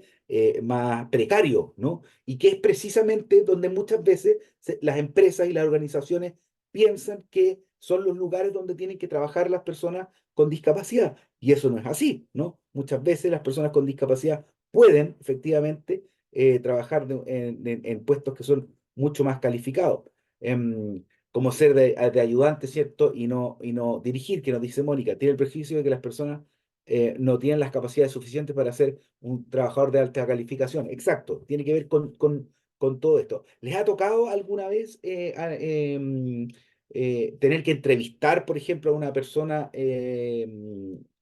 con discapacidad en sus trabajos o no? ¿No se han enfrentado a alguna situación similar a esta? Bueno, quizás no les ha tocado todavía, pero Hola, es algo. A ver, ¿quién quería decir algo por ahí? ¿me escucha? Alfredo. Alfredo, hola Alfredo, cuéntanos, a ver. Lo que pasa es que no sé si irá como al caso, pero a mí me tocó una vez. Yo tengo amigos con discapacidad. Eh, Uno tiene una disminución en su parte muscular del 70%, y en Ya, el caso de él, eh, me tocó acompañarlo a una entrevista porque yo le consigo un trabajo. ya. Ibas Tuvo de la suerte de... acompañante. ¿Cómo? Sí, claro. Ya, eh, en esa oportunidad tuvo la suerte de que la jefa le hizo una entrevista bien eh, como acotada, por así decirlo, porque era un trabajo de aseo, mantenimiento de aseo. ya, Pero le preguntó el tema de cómo podía él realizar sus funciones, porque claro, al verlo con el tema de su mitad de su cuerpo con esa discapacidad, ujú, le preguntó y le hizo hacer como unas pruebas. Y él lo asumió como siempre. Y él, por ejemplo, le dieron una aspiradora, realizó unos trabajos así como simple, cómo iba a tomar la aspiradora y todo. Y se vio como súper... yo vi como todas las personas alrededor lo miraban con una cara así como chuta, pero después cuando le toque subir escaleras, cómo lo va a hacer, cómo va, el trabajo va a ser más lento, algunos escuchaba por ahí algunos comentarios. Y bueno, y resultó ser que finalmente mi amigo entró hasta el día de hoy sigue trabajando en ese ámbito. Él cambió después de trabajo a un tema de junior, pudo realizar los trabajos, pero siempre tuvo esa mirada de las demás personas, de que no iba a realizar, y funciones como las que él realizaba, ya lo miraban como con una cara así como chuta, no va a poder hacer esta pega, lo va a hacer más lento, nos va a atrasar. Ese caso me tocó a mí al menos. Súper, gracias Alfredo. Tiene que ver precisamente con lo que estamos trabajando, ¿no? Con estereotipos, prejuicios en el ámbito del trabajo. Y eso, lo que nos describe Alfredo, es lo que se ve habitualmente, ¿no? Acá la Sasca nos dice, yo he entrevistado a personas con discapacidad intelectual, sensorial y física en mi práctica profesional en OMIL, ¿no? Claro, y efectivamente, bueno, ahí vamos a tener un módulo en que vamos a hablar más de ese tipo de las entrevistas y qué sé yo, de los procedimientos de selección y reclutamiento. Pero esas experiencias son buenas también que uno las vaya, y que vaya teniendo y que uno también vaya pensando, ¿cierto? Cómo es que es la manera correcta, ¿cierto?, de desarrollar una entrevista, por ejemplo, en un proceso de selección y reclutamiento que nosotros queremos que sea inclusivo. Finalmente, ¿cierto?, gran parte o parte importante de lo que uno vaya a desarrollar como en el marco de los procesos de inclusión laboral, tiene que ver, por ejemplo, con la atracción de nuevos trabajadores y trabajadoras, ¿no? Con la contratación de nuevas personas, ¿no? Y eso tiene que darse dentro de parámetros de inclusión, ¿no? Y que permita a todas las personas, ¿cierto? Sentirse cómodas, ¿cierto? Estar en igualdad de oportunidades y poder acceder bajo un enfoque de derecho a trabajos que sean de igual calidad, ¿cierto?, que el resto de las personas, y no exclusivamente a lo que ocurre muchas veces, que era un poco también lo que nos comentaba Alfredo recién, ¿no? De este amigo que iba a un puesto de aseo, ¿cierto? Bueno, él ha podido tener ahí un crecimiento profesional, pero es cierto que muchas veces son esos los puestos que están disponibles, entre comillas, ¿cierto?, para las personas con discapacidad, cuando lo que deben hacer las organizaciones es que todas sus ofertas de empleo sean inclusivas, es decir, que a cualquier trabajo pueda acceder una persona con discapacidad, eh, cumpliendo con las exigencias que el cargo amerite, ¿no? Qué sé yo, experiencia, formación, si es un cargo que requiere más formación académica, no sé, o experiencia o el ejercicio de cierta función. Entonces, el poder desarrollar estos procesos de manera inclusiva no es solamente para ciertos tipos de empleo, debe ser para todas las ofertas para todo empleo que se genere en una organización. ¿Vale? Quería igual comentar algo, Dígame. que yo estuve en una oficina de discapacidad acompañando a las personas con discapacidad para la búsqueda de empleo y me pasaba mucho que los prejuicios Ujú. venían también mucho desde las personas con discapacidad porque pensaban que también lo que estábamos comentando de que solamente ellos pueden optar a cargos como más inferiores, como que uno les pregunta, oye, ¿te tinca como este trabajo que está disponible? Y era como, ¿y crees tú que me puedan aceptar? Entonces igual como que también es importante como abordarlo cuando uno está haciendo quizás la gestión de inclusión de que se pueden optar a diferentes cargos. Es súper importante porque finalmente lo que ocurre es ahí como una suerte de... Recuerden cuando la Fran hablaba como de la domesticación, ¿no? Hay ahí como también como un techo que se le ha dicho a las personas con discapacidad que tienen finalmente. Entonces, como que te ofrezcan otro tipo de empleo, para muchas personas es una situación absolutamente extraordinaria. Nunca les ha ocurrido que les hayan ofrecido otro tipo de trabajo. Entonces, en la medida en que podemos ir trabajando a partir de nuestros entornos laborales más particulares y a partir también del cambio que nosotros podamos hacer a nivel como más societal, si queremos, ¿cierto? Esas oportunidades se van abriendo. ¿M? Entonces, por eso es que es un trabajo como de más largo data, es más extensivo, ¿no? Gracias, Génesis. Bien, vamos a avanzar entonces. Aquí hay otro comentario, parece. Claro, porque va a depender de las capacidades que tenemos cada cual para ejercer diferentes tipos de trabajo. Sí, pues sí, eso cualquier persona tiene que ver con lo que uno sabe hacer y puede finalmente hacer en las personas con discapacidad y las personas sin discapacidad. Y acá tenemos algunos estereotipos y prejuicios que se dan comúnmente en el ámbito del empleo, ¿no? No son que se nos hayan ocurrido a nosotros así nomás, sino que tiene que ver también con algunas investigaciones que se han hecho en la SOFOFA en Chile, ¿cierto? Y también a partir de lo que nosotros hemos podido ir levantando nuestro trabajo con distintas organizaciones. Por ejemplo, este estereotipo clásico, ¿no? De que las personas con discapacidad son personas enfermas, que deriva mucho de el modelo, ¿cierto? Rehabilitador, médico, ¿cierto? Para entender la discapacidad. ¿M? Entonces, bajo esta idea de que las personas con discapacidad son personas enfermas, entonces van a aparecer ciertos prejuicios, ¿no? Como que son falleras en el trabajo, ¿m?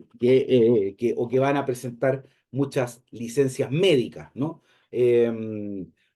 Permítanme decirles que no existen licencias médicas por discapacidad, ¿no? Denme un segundito que tengo que poner la batería del computador, si no se nos va a apagar todo esto y va a quedarles cosas.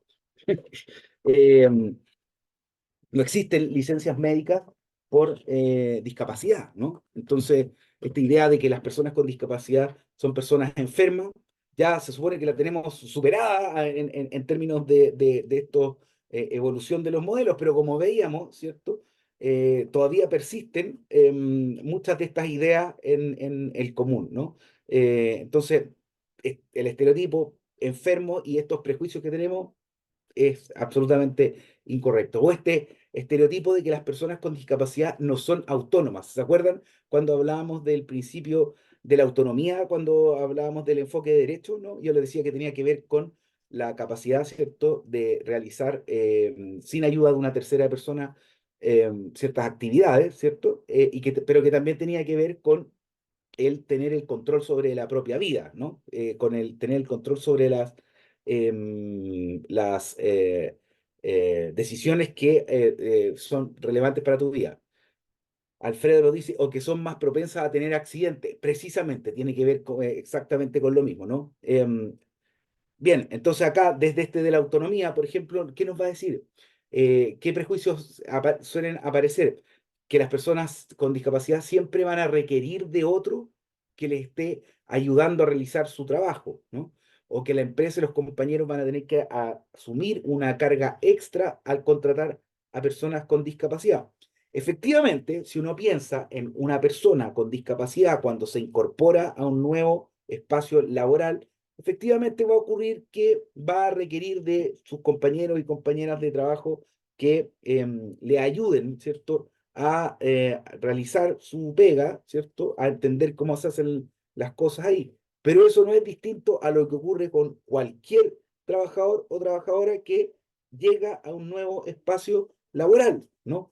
Todos necesitamos, cuando llegamos a un nuevo trabajo, ¿cierto?, que nos ayuden a conocer, como se dice, como el teje-maneje, ¿no?, de cómo son las cosas. ¿M? Por más experiencia que uno tenga en un ámbito, cada organización va a tener su forma en particular de hacer las cosas, ¿no? Y eso uno no puede llegar sabiéndolo, ¿no? Sino que te van a tener que ayudar. Y eso es para las personas con discapacidad y para las personas sin discapacidad también.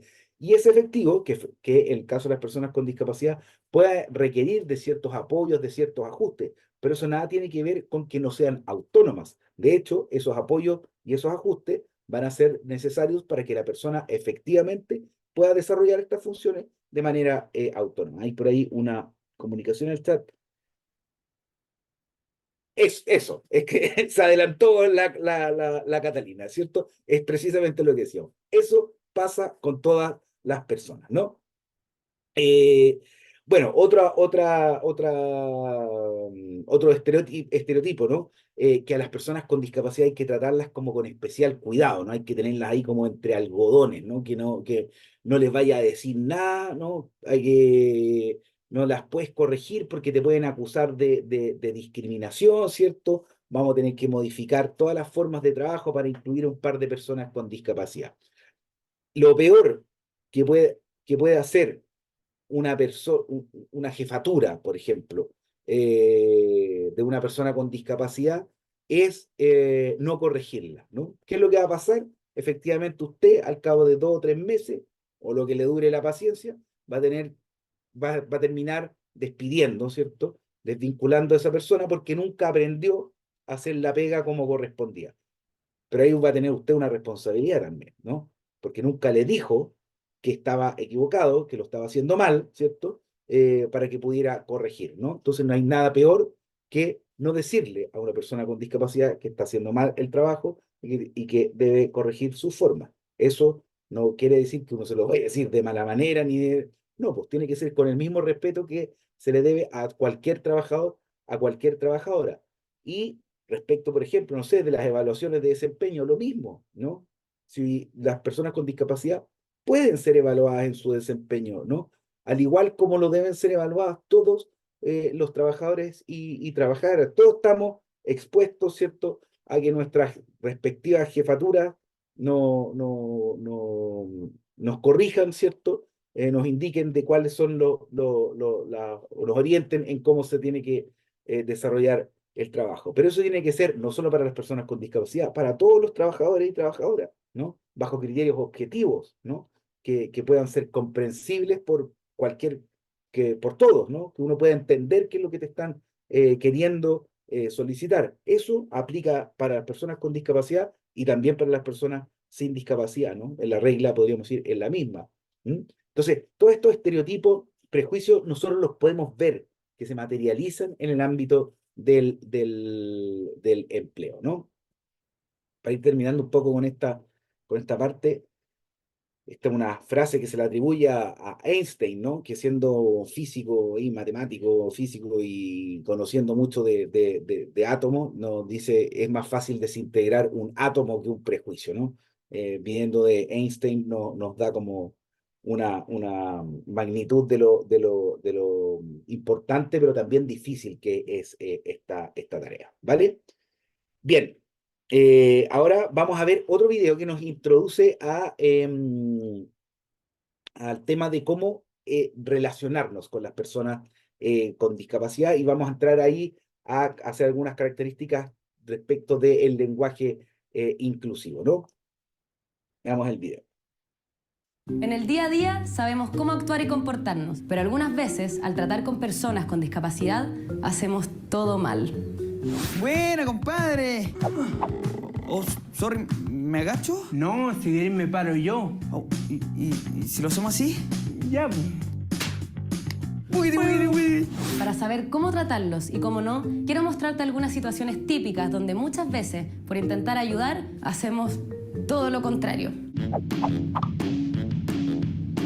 Las personas con discapacidad en ocasiones pueden necesitar un poco de ayuda. Sin embargo, algunas no la necesitan o simplemente no la quieren. Para no meter la pata, la regla de oro es siempre preguntar antes de ayudar.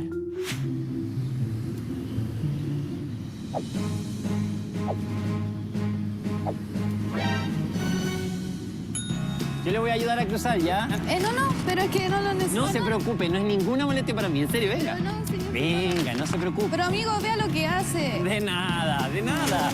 Listo, calle cruzada. Es que yo no quería cruzar, yo estaba esperando a alguien. Ah. De nada. La ayuda, si es necesaria, siempre será bien recibida. Por ejemplo, si te encuentras con alguna persona con discapacidad auditiva, habla de manera clara, pronunciando bien las palabras. No exageres. Vamos, Dial. Hola, ¿cómo puedo ayudarlo? Gracias. Te digo de mejor. Si cuando hablas normal. Don Toño, tiene que hablarle en señas. Ah, como la señorita de la tele. Hola, Ah, hola.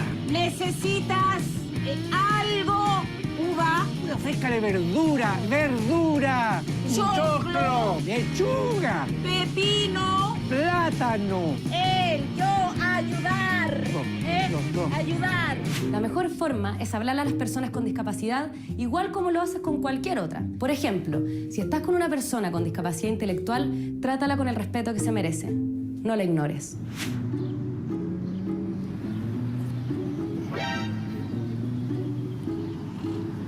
Buen día. Hola. ¿Qué se van a servir? Mira, yo voy a querer el menú del día, por favor. Ok. ¿Y para ella? Pregúntale a ella. Es que le hablo. O sea, ¿le hablo? Hija, lo que pasa es que el señor Garzón es un poco tímido y le da vergüenza preguntarte qué quieres comer. Cuéntale tú qué quieres. ¿Hay arroz con pollo? Sí, claro. Entonces, un menú del día y un arroz con pollo. Perfecto. Se los traigo enseguida. ¿Permiso? Gracias. Gracias a usted.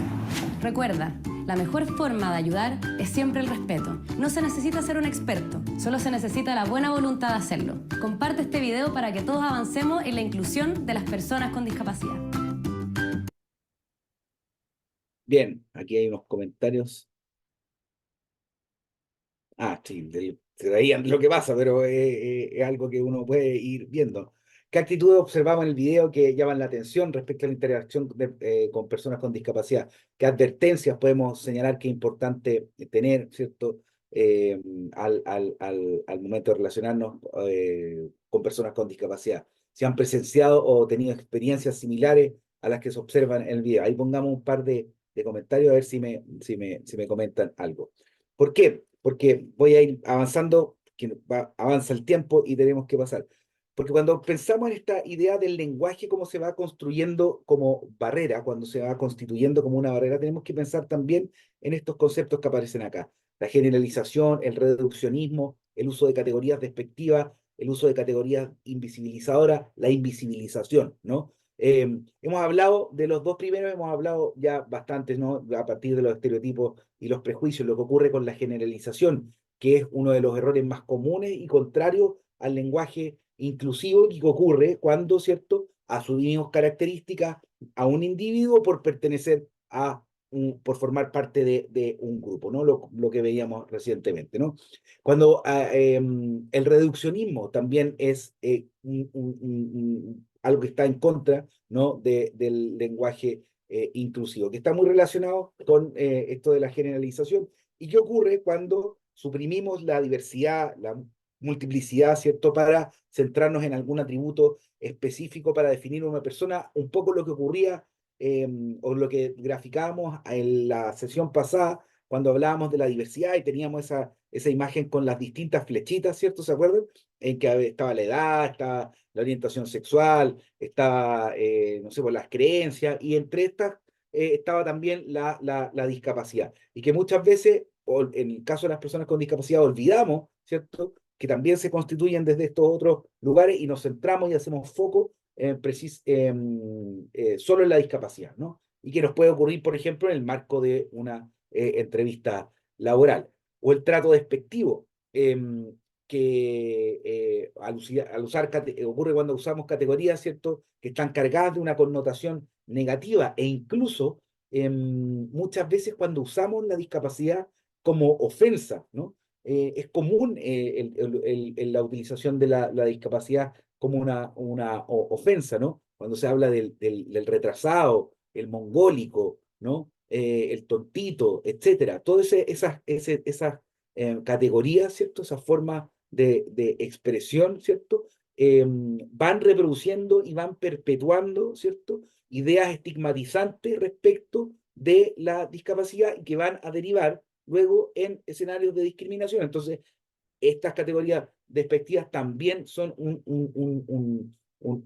algo que va construyendo, ¿cierto?, estas barreras en el lenguaje. O, como veíamos también súper gráfico en el video, ¿cierto?, la invisibilización, ¿no? Lo veíamos ahí en el caso del garzón, ¿no? Que no le preguntaba a la muchacha,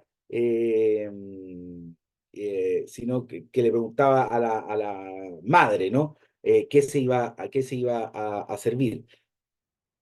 Aquí la Génesis dice: se les invisibiliza y se debe tratar con personas que son, como personas que son, recordando el enfoque de derechos. Precisamente, ¿no? ¿Cuántas veces no nos ha pasado, o incluso lo que nos contaba Alfredo, ¿no?, en el caso de una entrevista, o ir al médico, ¿no?, y que no se le habla a la propia persona, sino que se le habla al acompañante, ¿no? Entonces, como que la persona no estuviera aquí, ¿no? Entonces va al médico y el médico le habla de tu enfermedad, tu qué sé yo, a esta otra persona, como que tú no fueras a entender nada de de lo que ahí ocurre, o en una entrevista laboral.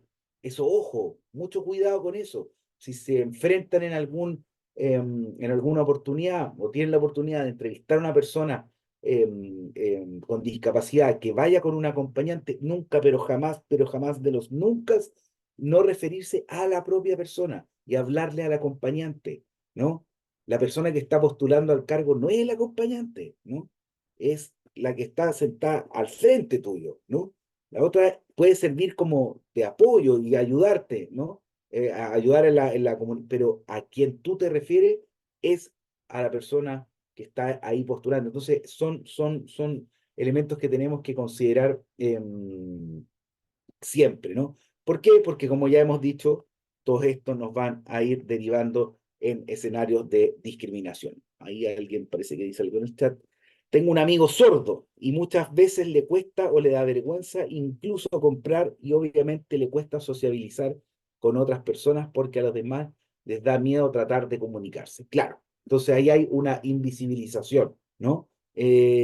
¿Por qué? Porque no puede entrar en las conversaciones también, ¿no? A mí me pasaba, yo tenía un amigo sordo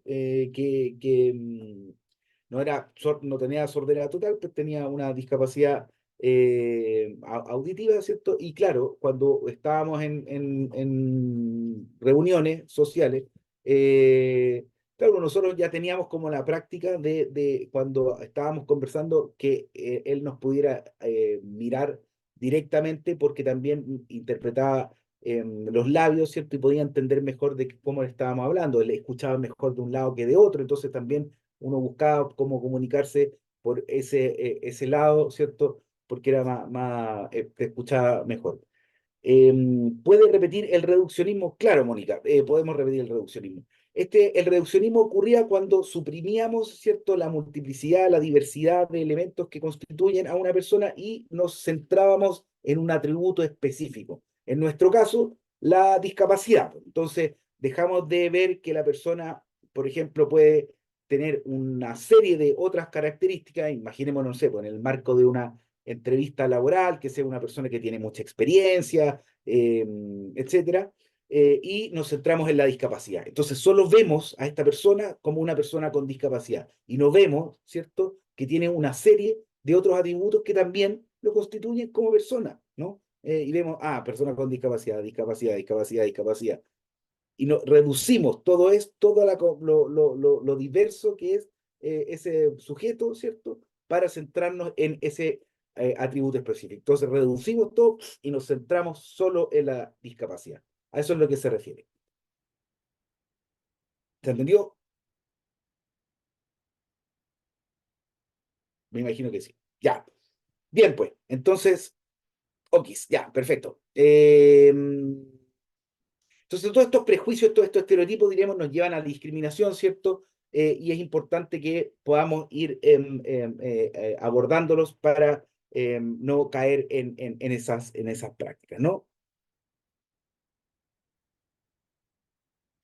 Aquí vamos a ver algunos consejos generales para relacionarnos con las personas con discapacidad. Todo esto que hemos estado revisando nos entrega ciertas pautas, podríamos decir, sobre cómo debemos comunicarnos, cómo debemos actuar de manera tal que podamos cometer la menor cantidad de errores, ¿cierto? En este mundo diverso del que hablamos. Entonces, algunos consejos, algunas pautas que tenemos que considerar. Esta es súper importante. Antes de ayudar a una persona, darle la oportunidad de que ella misma lo solicite, ¿no?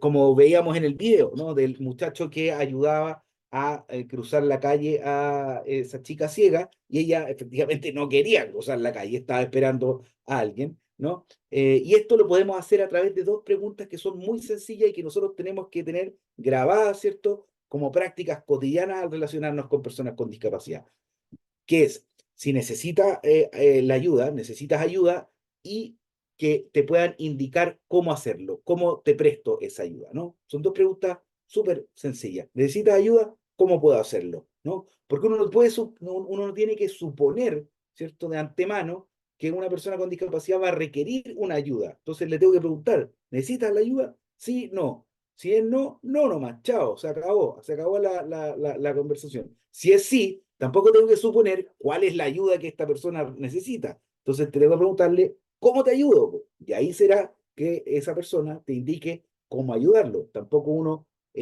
tener una respuesta, un sesgo, ¿cierto? Inconsciente como lo que hablábamos antes, ¿cierto? De cómo es que, por ejemplo, una persona ciega como la que veíamos en el video, va a requerir la ayuda para cruzar una calle, ¿no? Hacerlo de manera natural, sin sentirnos incómodos. Probablemente sea muy difícil o un poco difícil cuando uno no ha tenido experiencia de relacionarse con personas con discapacidad, pero hay que ir normalizándolo también, ¿no? No debemos sentirnos incómodos, ¿cierto? Al ofrecer la ayuda, al prestar la ayuda, al relacionarnos, ¿no? Tiene que ser de manera como natural, podríamos decir, ¿no?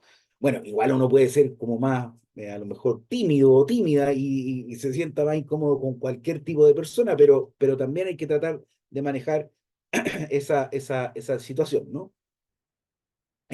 Hablar directamente a la persona. ¿Para qué? Para evitar, por ejemplo, esas invisibilizaciones desde las que hablábamos anteriormente. Hacer comunicación visual, ¿cierto? Gestual, ¿no? Uno comunica de distintas maneras, como veíamos en el video primero, ¿no? Es importante también lo que nosotros comunicamos con el cuerpo, con nuestra postura, con nuestros gestos, etcétera. Eso es muy importante también, ¿no? Buscar estas formas de comunicación.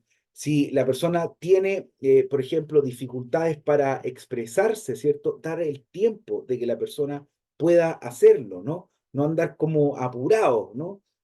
No imponer como una premura que dificulte que la persona pueda expresar aquello que quiere señalar. Lo mismo, por ejemplo, si se trata de una persona que tiene movilidad reducida o una discapacidad física, por ejemplo, al caminar, bajar la velocidad, acompañar a la persona a su ritmo, ¿no? Si es, por ejemplo, usuaria de silla de ruedas, nunca, jamás, ¿cierto? Tomar la silla de ruedas sin que uno haga las preguntas que decíamos al principio. ¿Requiere ayuda? ¿Cómo puedo hacerlo? ¿No? Es tremendamente invasivo, ¿no? Que a una persona con discapacidad le tomen, por ejemplo, una usuaria de silla de ruedas, la silla de ruedas, o una persona que usa bastón o muletas, ¿cierto? Que le tomen estos artículos. ¿Por qué? Porque finalmente son como extensiones de tu propio cuerpo para poder realizar una serie de actividades. Entonces, a nadie le gusta que uno lo anden como, voy a ser un poco exagerado, pero como que a uno lo anden toqueteando, ¿no? No es correcto que te tomen tus cosas, ¿no? Entonces, ¿por qué hacerlo con las personas con discapacidad? Entonces, son como algunos consejos. A ver, ahí algo apareció en el chat. O empujando, claro. O sea, no es normal. Pues mira, una vez a mí me pasó que observé una cuestión en el metro, ahí en el metro de la Chile, ¿no? Que es un metro donde igual hay mucho tráfico de personas, pues, ¿no? Y bueno, era un estereotipo este que tengo, y que yo me imagino que era un joven universitario, porque también ahí van harto para las universidades que hay por Vicuña y qué sé yo. Em, entonces, era como un muchacho, no sé, 20 y algo años, yo me imagino que era un universitario, así como con una mochila puesta en la silla, y él se movía con la silla autónomamente, ¿no? Y de repente llegó otro muchacho y le tomó la silla y lo empezó como a llevar, ¿no? Como para ¿cómo se llama? La combinación, ¿no? Y el joven que iba en la silla de rueda, ¿cierto? Le pegó un par de garabatos al otro, porque ¿por qué le tomaba la silla de ruedas, po? Onda, y el otro como que también se enojó y le dijo, oye, pero si te estoy ayudando. Y él dijo, pero ¿y a vos quién te ha pedido ayuda, tal por cual? No sé, como que se fueron en mala, porque, claro, porque, ¿por qué hacía eso? Si nadie le había pedido él iba muy bien con su silla de ruedas, y el otro pensó, ¿cierto? A lo mejor muy bien inspirado y todo, que era la manera correcta, pero no es la manera correcta. Es muy molesto, ¿no? Para las personas con discapacidad hacer eso. Entonces, por eso la regla es preguntar antes de actuar.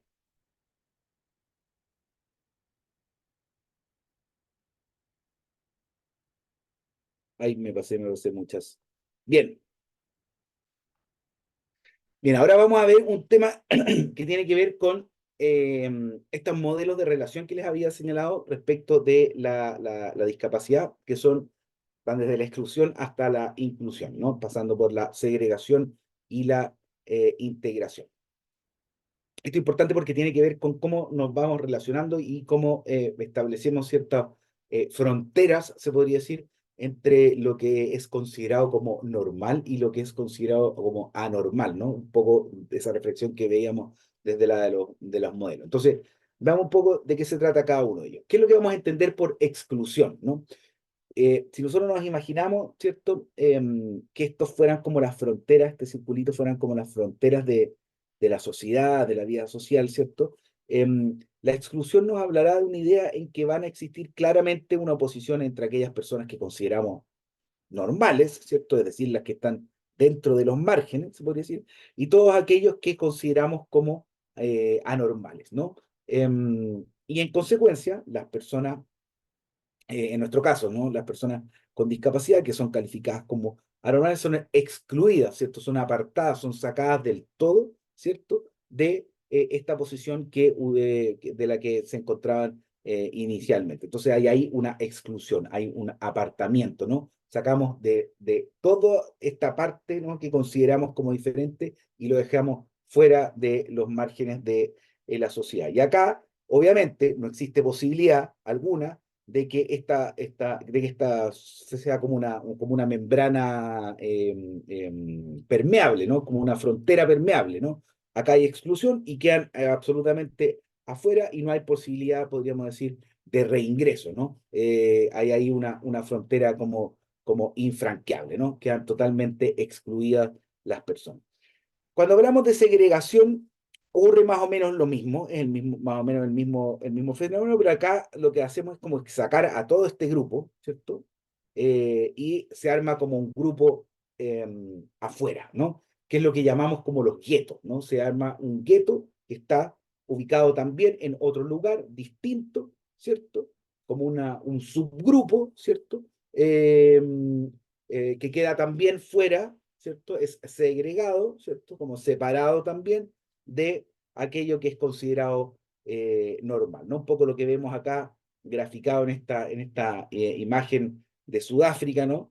Donde recuerden que existía el apartheid, entonces había ciertos grupos, para la población blanca y la población negra vivían en espacios separados, ¿cierto? Donde no podía haber ahí un traspaso. Lo mismo ocurría también en Estados Unidos, ¿no? Durante la segregación racial, ¿cierto? Etcétera. Hay ejemplos alrededor de todo el mundo. Esta idea como de los guetos, ¿no? Que a veces son establecidos de manera, podríamos decir, como explícita, pero que también se establecen muchas veces de manera implícita, ¿no? Y que muchas veces también pueden resultar de ideas que incluso pueden estar, como les decía hace un rato, como bien inspiradas. ¿Como qué? Si uno, por ejemplo, piensa en el espacio educacional, ¿no? Y uno piensa en estas escuelas especiales, de educación especial, ¿no? Creo que por acá tenemos una compañera que trabajó, como decía, en una escuela, creo que era, a ver,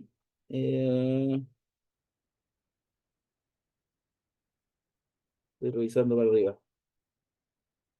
La Jennifer, ¿no? La Jennifer que trabaja en el Instituto Down en Concepción. Muchas veces también se califica, ¿cierto?, que estos espacios educativos que son exclusivos para personas con discapacidad pueden caer dentro de esto de la segregación, porque se establece como un gueto también, ¿no?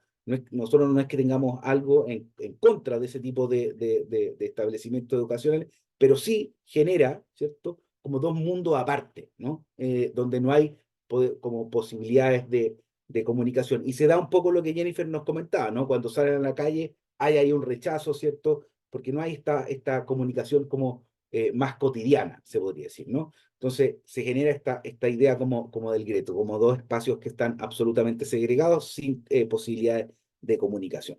Con la integración, ¿qué es lo que ocurre? ¿Cierto? Acá ya este grupo, ¿cierto? Que teníamos afuera antes, ahora está como adentro, ¿no? Entonces está dentro del grupo mayor. Pero acá, como ocurría, por ejemplo, en el modelo rehabilitador, también sigue existiendo esta idea como de la normalidad y la anormalidad, ¿cierto? Estas diferenciaciones que también podíamos ver en la segregación, ¿cierto?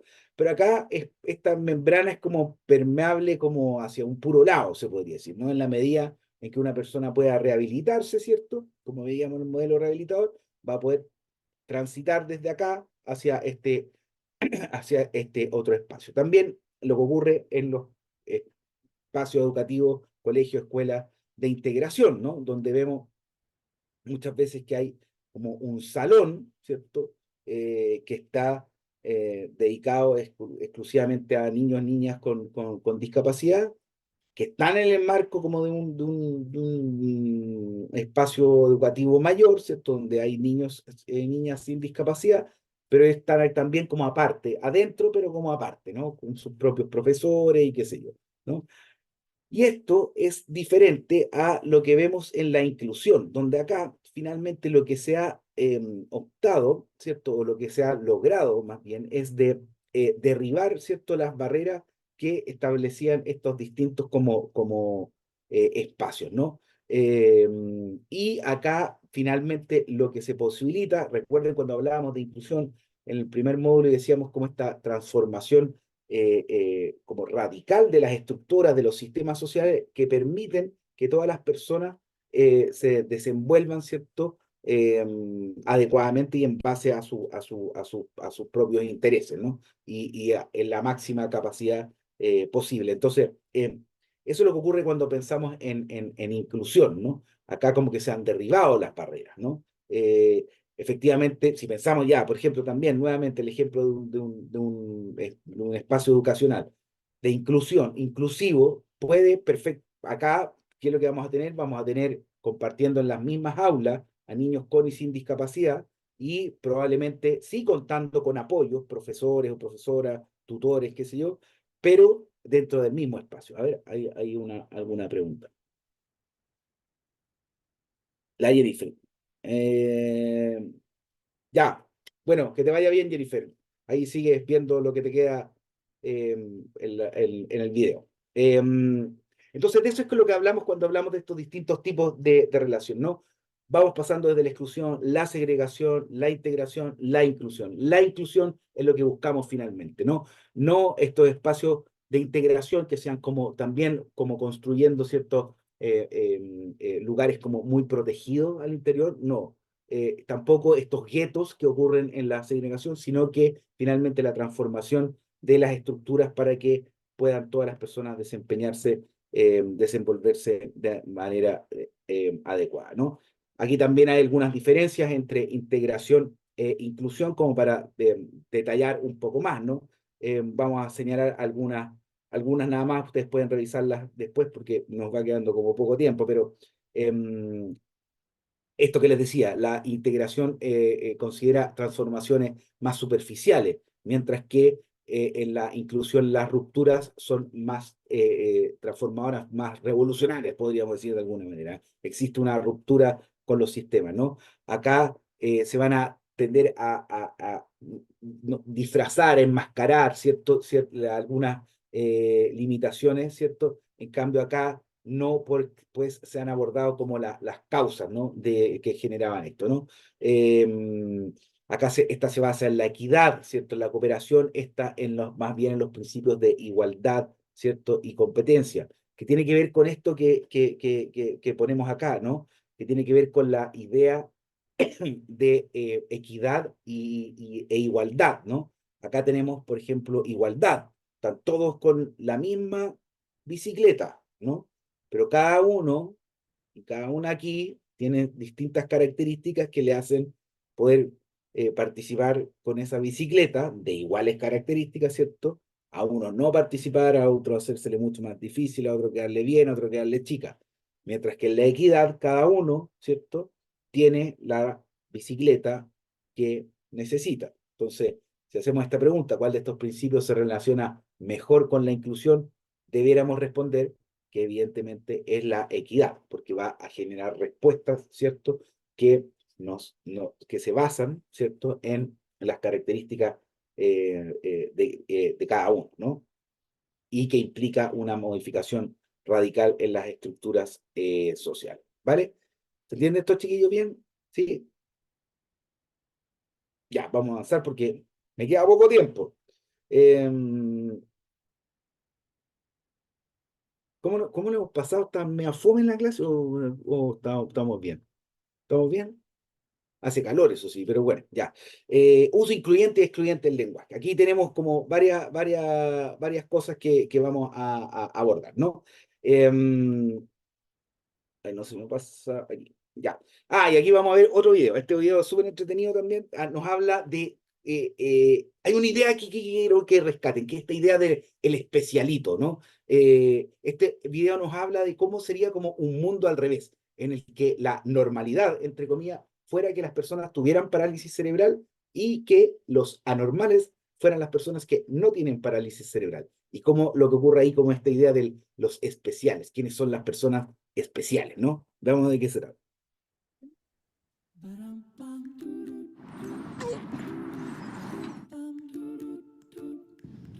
Perdone, ¿sabe dónde están los libros de viaje? Al fondo a la derecha.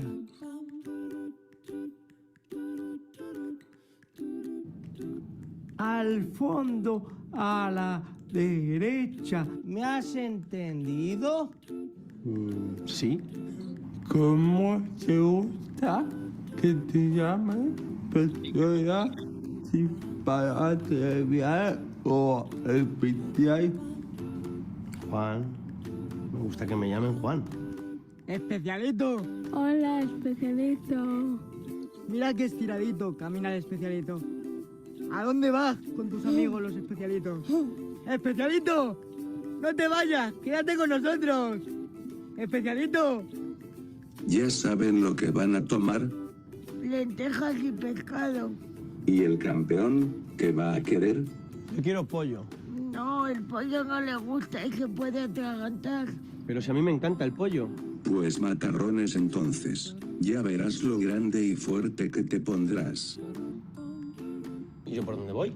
Perdone, ¿sabe por dónde están las escaleras? Ni idea, por algún lado estará.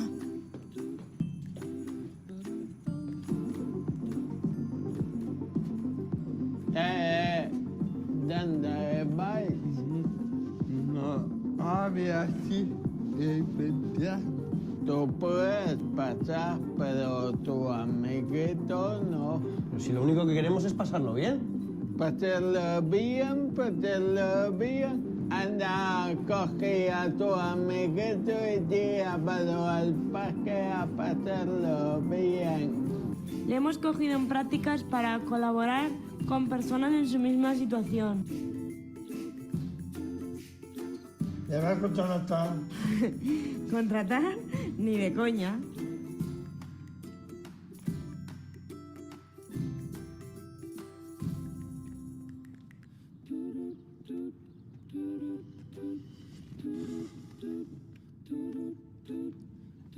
Tú, vámonos. A ver si nos va a pegar algo. Que nunca se sabe. Sí, bueno.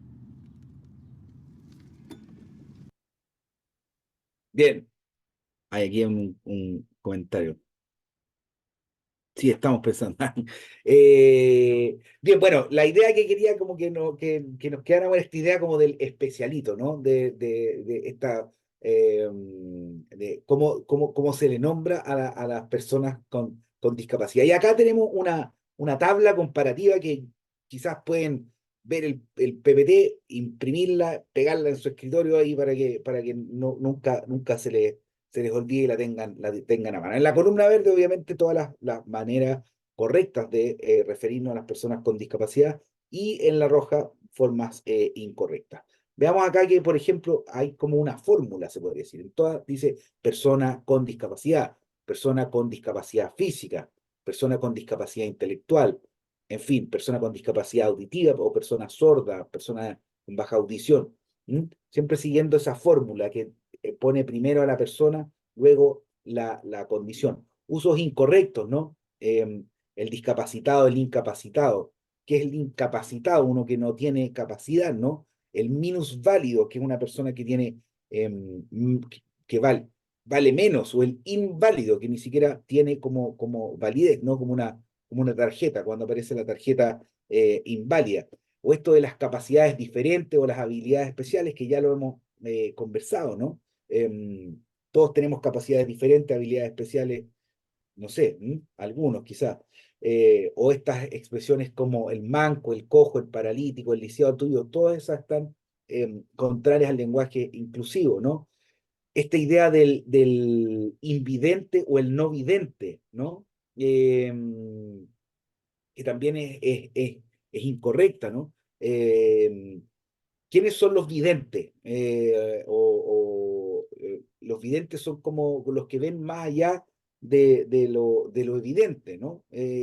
Como brujo, ¿no? O como León, ¿no? Con su espada del augurio, que veía más allá de lo evidente, ¿no? Pedrito Engel puede ser un vidente, o la Yolanda Sultana, no sé, personas que tienen poderes de ver más allá de lo evidente. Una persona ciega, ¿cierto? No es una persona no vidente, ¿no? O invidente, ¿no? Puede haber alguno que incluso sea vidente, pues que vea más, vea el futuro, no sé, pero no es una manera correcta de referirnos a las personas con una discapacidad visual. O esta idea del sordomudo. Existe un porcentaje muy, muy menor de personas que son sordas y que no pueden articular sonidos, ¿no? De hecho, la comunidad sorda ha sido como bastante enfática, ¿cierto?, en señalar que no se les señale como sordos mudos, ¿no? Eso además tiene como una connotación de quitar la voz, ¿no? De quitar la voz en términos como de los derechos, ¿no? Entonces, todas estas que vemos acá son usos incorrectos del lenguaje. Vemos la fórmula, una fórmula que es bastante clara, ¿cierto? Y aquí otros tips, ¿no? Siempre aquello que se comunica de poner a la persona antes que su condición. Por eso decimos persona con discapacidad. Esto nos lleva también al enfoque de derechos, a poner a la persona antes que la condición, la persona por delante, ¿no? No debe victimizar cualquier comunicación innecesariamente a un grupo en particular, ¿no? El contenido que se comunica no debe poner énfasis, ¿cierto?, en las dificultades que enfrentan las personas con discapacidad. Debemos siempre tener presente al momento de comunicar que la discapacidad no es un problema en sí. ¿Y por qué decimos que no es un problema en sí, ¿cierto? Porque tiene que ver también con las condiciones del entorno. Acuérdense de eso, que la discapacidad se construye también desde ahí.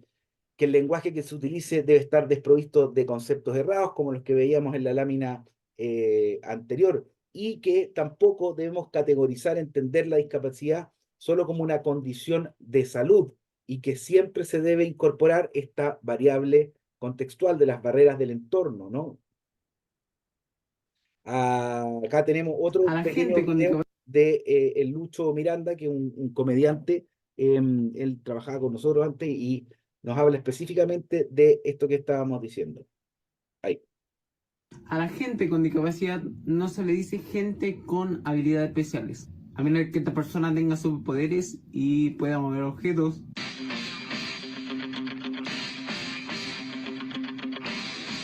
Que no es el caso, o esta persona pueda volar. ¡Puedo volar!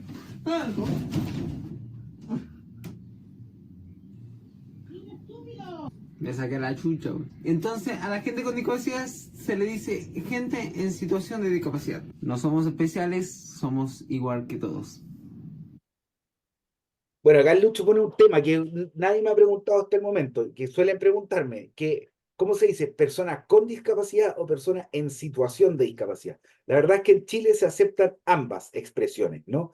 Como que internacionalmente lo que se señala es persona con discapacidad, pero acá igual aparecen algunas normativas, ¿cierto? Y se acepta el persona en situación de discapacidad, aunque es como más global, se podría decir, el persona con discapacidad. Y para que lo tengan presente, que si ocupan una u otra, igual está como correcta, ¿no? Aunque el con discapacidad es como más generalizado, se podría decir.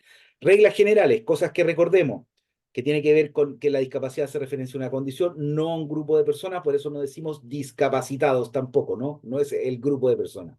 Se relaciona esto, bueno, tiene que ver con la definición, siempre con la interacción con el entorno, etcétera, ¿cierto? Tenemos que evitar expresiones como el afectado por, el sufre de, el discapacitado, etcétera. Estos son, finalmente, ponen foco en la limitación, ¿no? En la condición de salud, en la deficiencia, como veíamos, ¿no? Tenemos que utilizar un lenguaje neutral, poner siempre la condición de persona y luego la discapacidad. Esta es como regla de oro, chiquillos, así como siempre tener presente. Por eso vamos a decir persona con discapacidad física, persona con discapacidad visual, etcétera. No, nunca discapacitado, nunca inválido, etcétera. No, poner ojo con eso. Acá esto es un tema importante. Si ustedes, por ejemplo, cuando den su prueba, ¿cierto?, de acreditación, no se vayan a caer en este tipo de cuestiones, porque ahí al tiro es como te ponen una marquita, ¿no? Decir siempre persona con discapacidad, etcétera. Y depende de la discapacidad que sea, ¿no? No olvidémonos, no olvidarnos de eso. Acá tenemos como un antiglosario de algunas expresiones que utilizamos muchas veces y que son incorrectas, no las llevo todas inmediatamente para no ir pasando una a una. El lenguaje de señas, ¿qué les parece que está mal acá? ¿Alguien sabe de esto? Del lenguaje de señas, ¿por qué estaría como en el antiglosario que pusimos? ¿Alguien conoce? No, parece que no. Ya. Bueno, ¿por qué es que no decimos lenguaje de señas? A ver, ahí alguien puso. A ver. La Edith. A ver, Edith. Lengua de señas lo dice. Lengua de señas y nos pone algo que es muy importante. Chilena, ¿no? Y que precisamente tiene que ver con una cuestión bien importante, ¿no? Que es que no decimos lenguaje de señas porque no se trata de una como traducción, ¿cierto? Del español a otro lenguaje, así como Morse, no tengo idea, sino que es una lengua propiamente tal, ¿no? La lengua constituye un idioma propio, ¿no? En este caso, el idioma propio de las personas sordas, tiene su propia sintaxis, tiene su propia historia, tiene su propia gramática, ¿cierto? Tiene su propia estructura la lengua de señas. No es simplemente una traducción. Y como nos dice aquí también Edith, y está en lo correcto, cada país tiene su propia lengua de señas. Los signos, las señas de cada lengua de señas, nosotros tenemos la lengua de señas chilena, ¿no? De cada país va a tener señas que son particulares. Por ejemplo, no sé, yo siempre pongo estos ejemplos que nos hacen sentido a los chilenos, ¿no? Por ejemplo, si hablamos de los meses del año, y yo les hago así como un movimiento así, obviamente que ustedes van a entender que se trata del mes de septiembre, porque lo relacionamos con la cueca, ¿no? Con el pañuelo. No sé si lo estoy haciendo muy bien, pero se relaciona con eso, ¿no? O el mes de mayo, que tiene que ver con mostrar una barba, se relaciona con Arturo Prat, ¿no? Y el 21 de mayo y mayo, ¿no? El mes del mar, ¿no?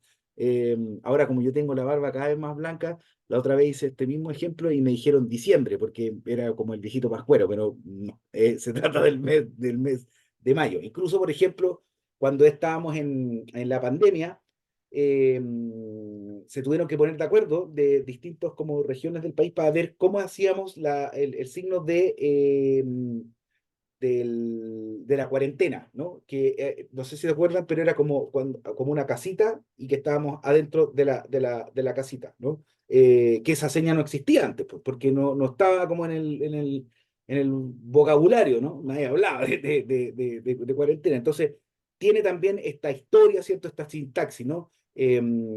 Por ejemplo, no sé, pues, ¿no? Cuando uno dice,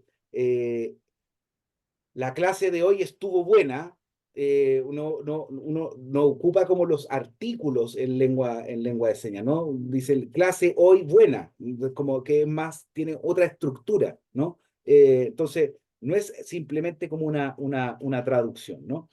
Bien, esto del mudo, el sordomudo, ya lo señalábamos anteriormente, no es correcto, ¿cierto?, hablar de personas sordomudas, ¿no?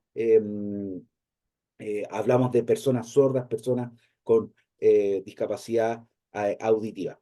Hemos hablado bastante sobre esta dicotomía entre la normalidad y la anormalidad, ¿cierto? Y estas categorías que también son erradas en el lenguaje inclusivo. El uso de diminutivos, también muy propio de la cultura nacional, ¿no? Esto como de hablar del cojito, el cieguito, el mongolito, como que el hito le quitara gran parte de la carga negativa que tienen esas palabras, y no es así, pues, ¿no?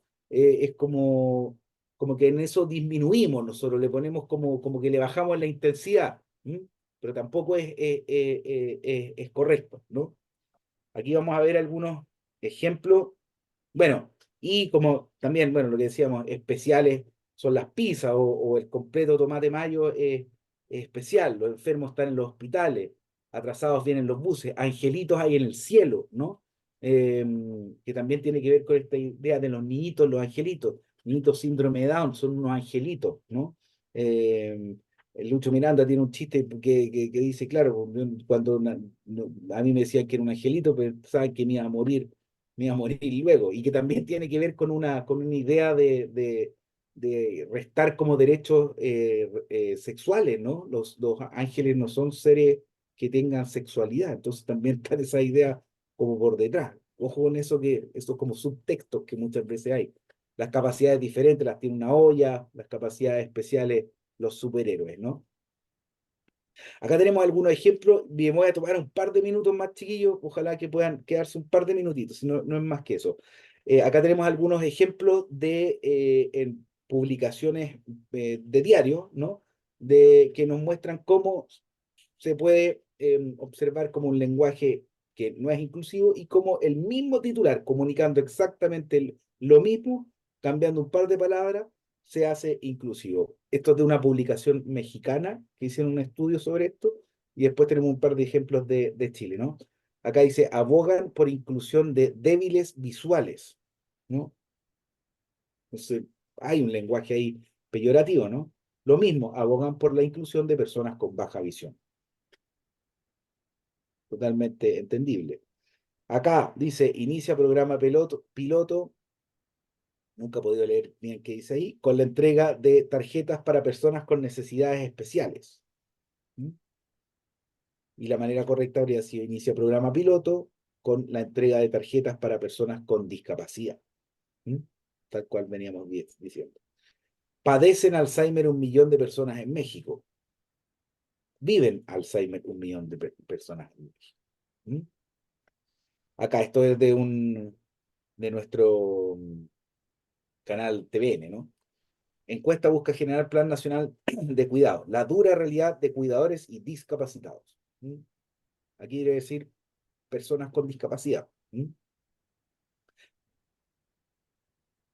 O en estas también que son de diarios chilenos. Jóvenes no videntes y jóvenes con discapacidad física aprenden a surfear.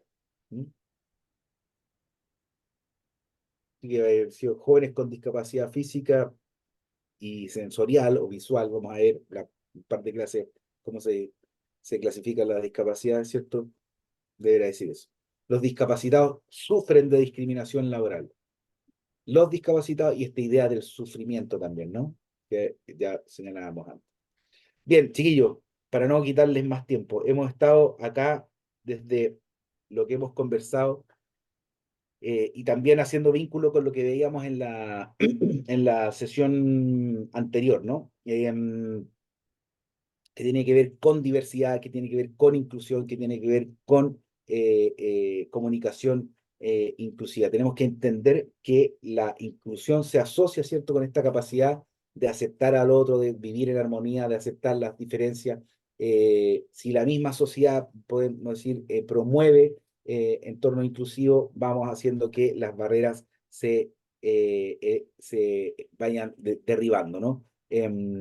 Debemos partir, ¿cierto?, de que todos de alguna manera podemos aportar, ¿cierto?, en este proceso. Y que de esto se trata como de un continuo, podríamos decir, ¿no? Hablábamos el otro día de diversidad, hemos hablado de inclusión, hemos hablado de comunicación inclusiva, no son como compartimentos tan separados, hay ahí elementos que se entrelazan, unos explican a otros, ¿cierto? Nos sirven para ir comprendiendo lo que entendemos, ¿no?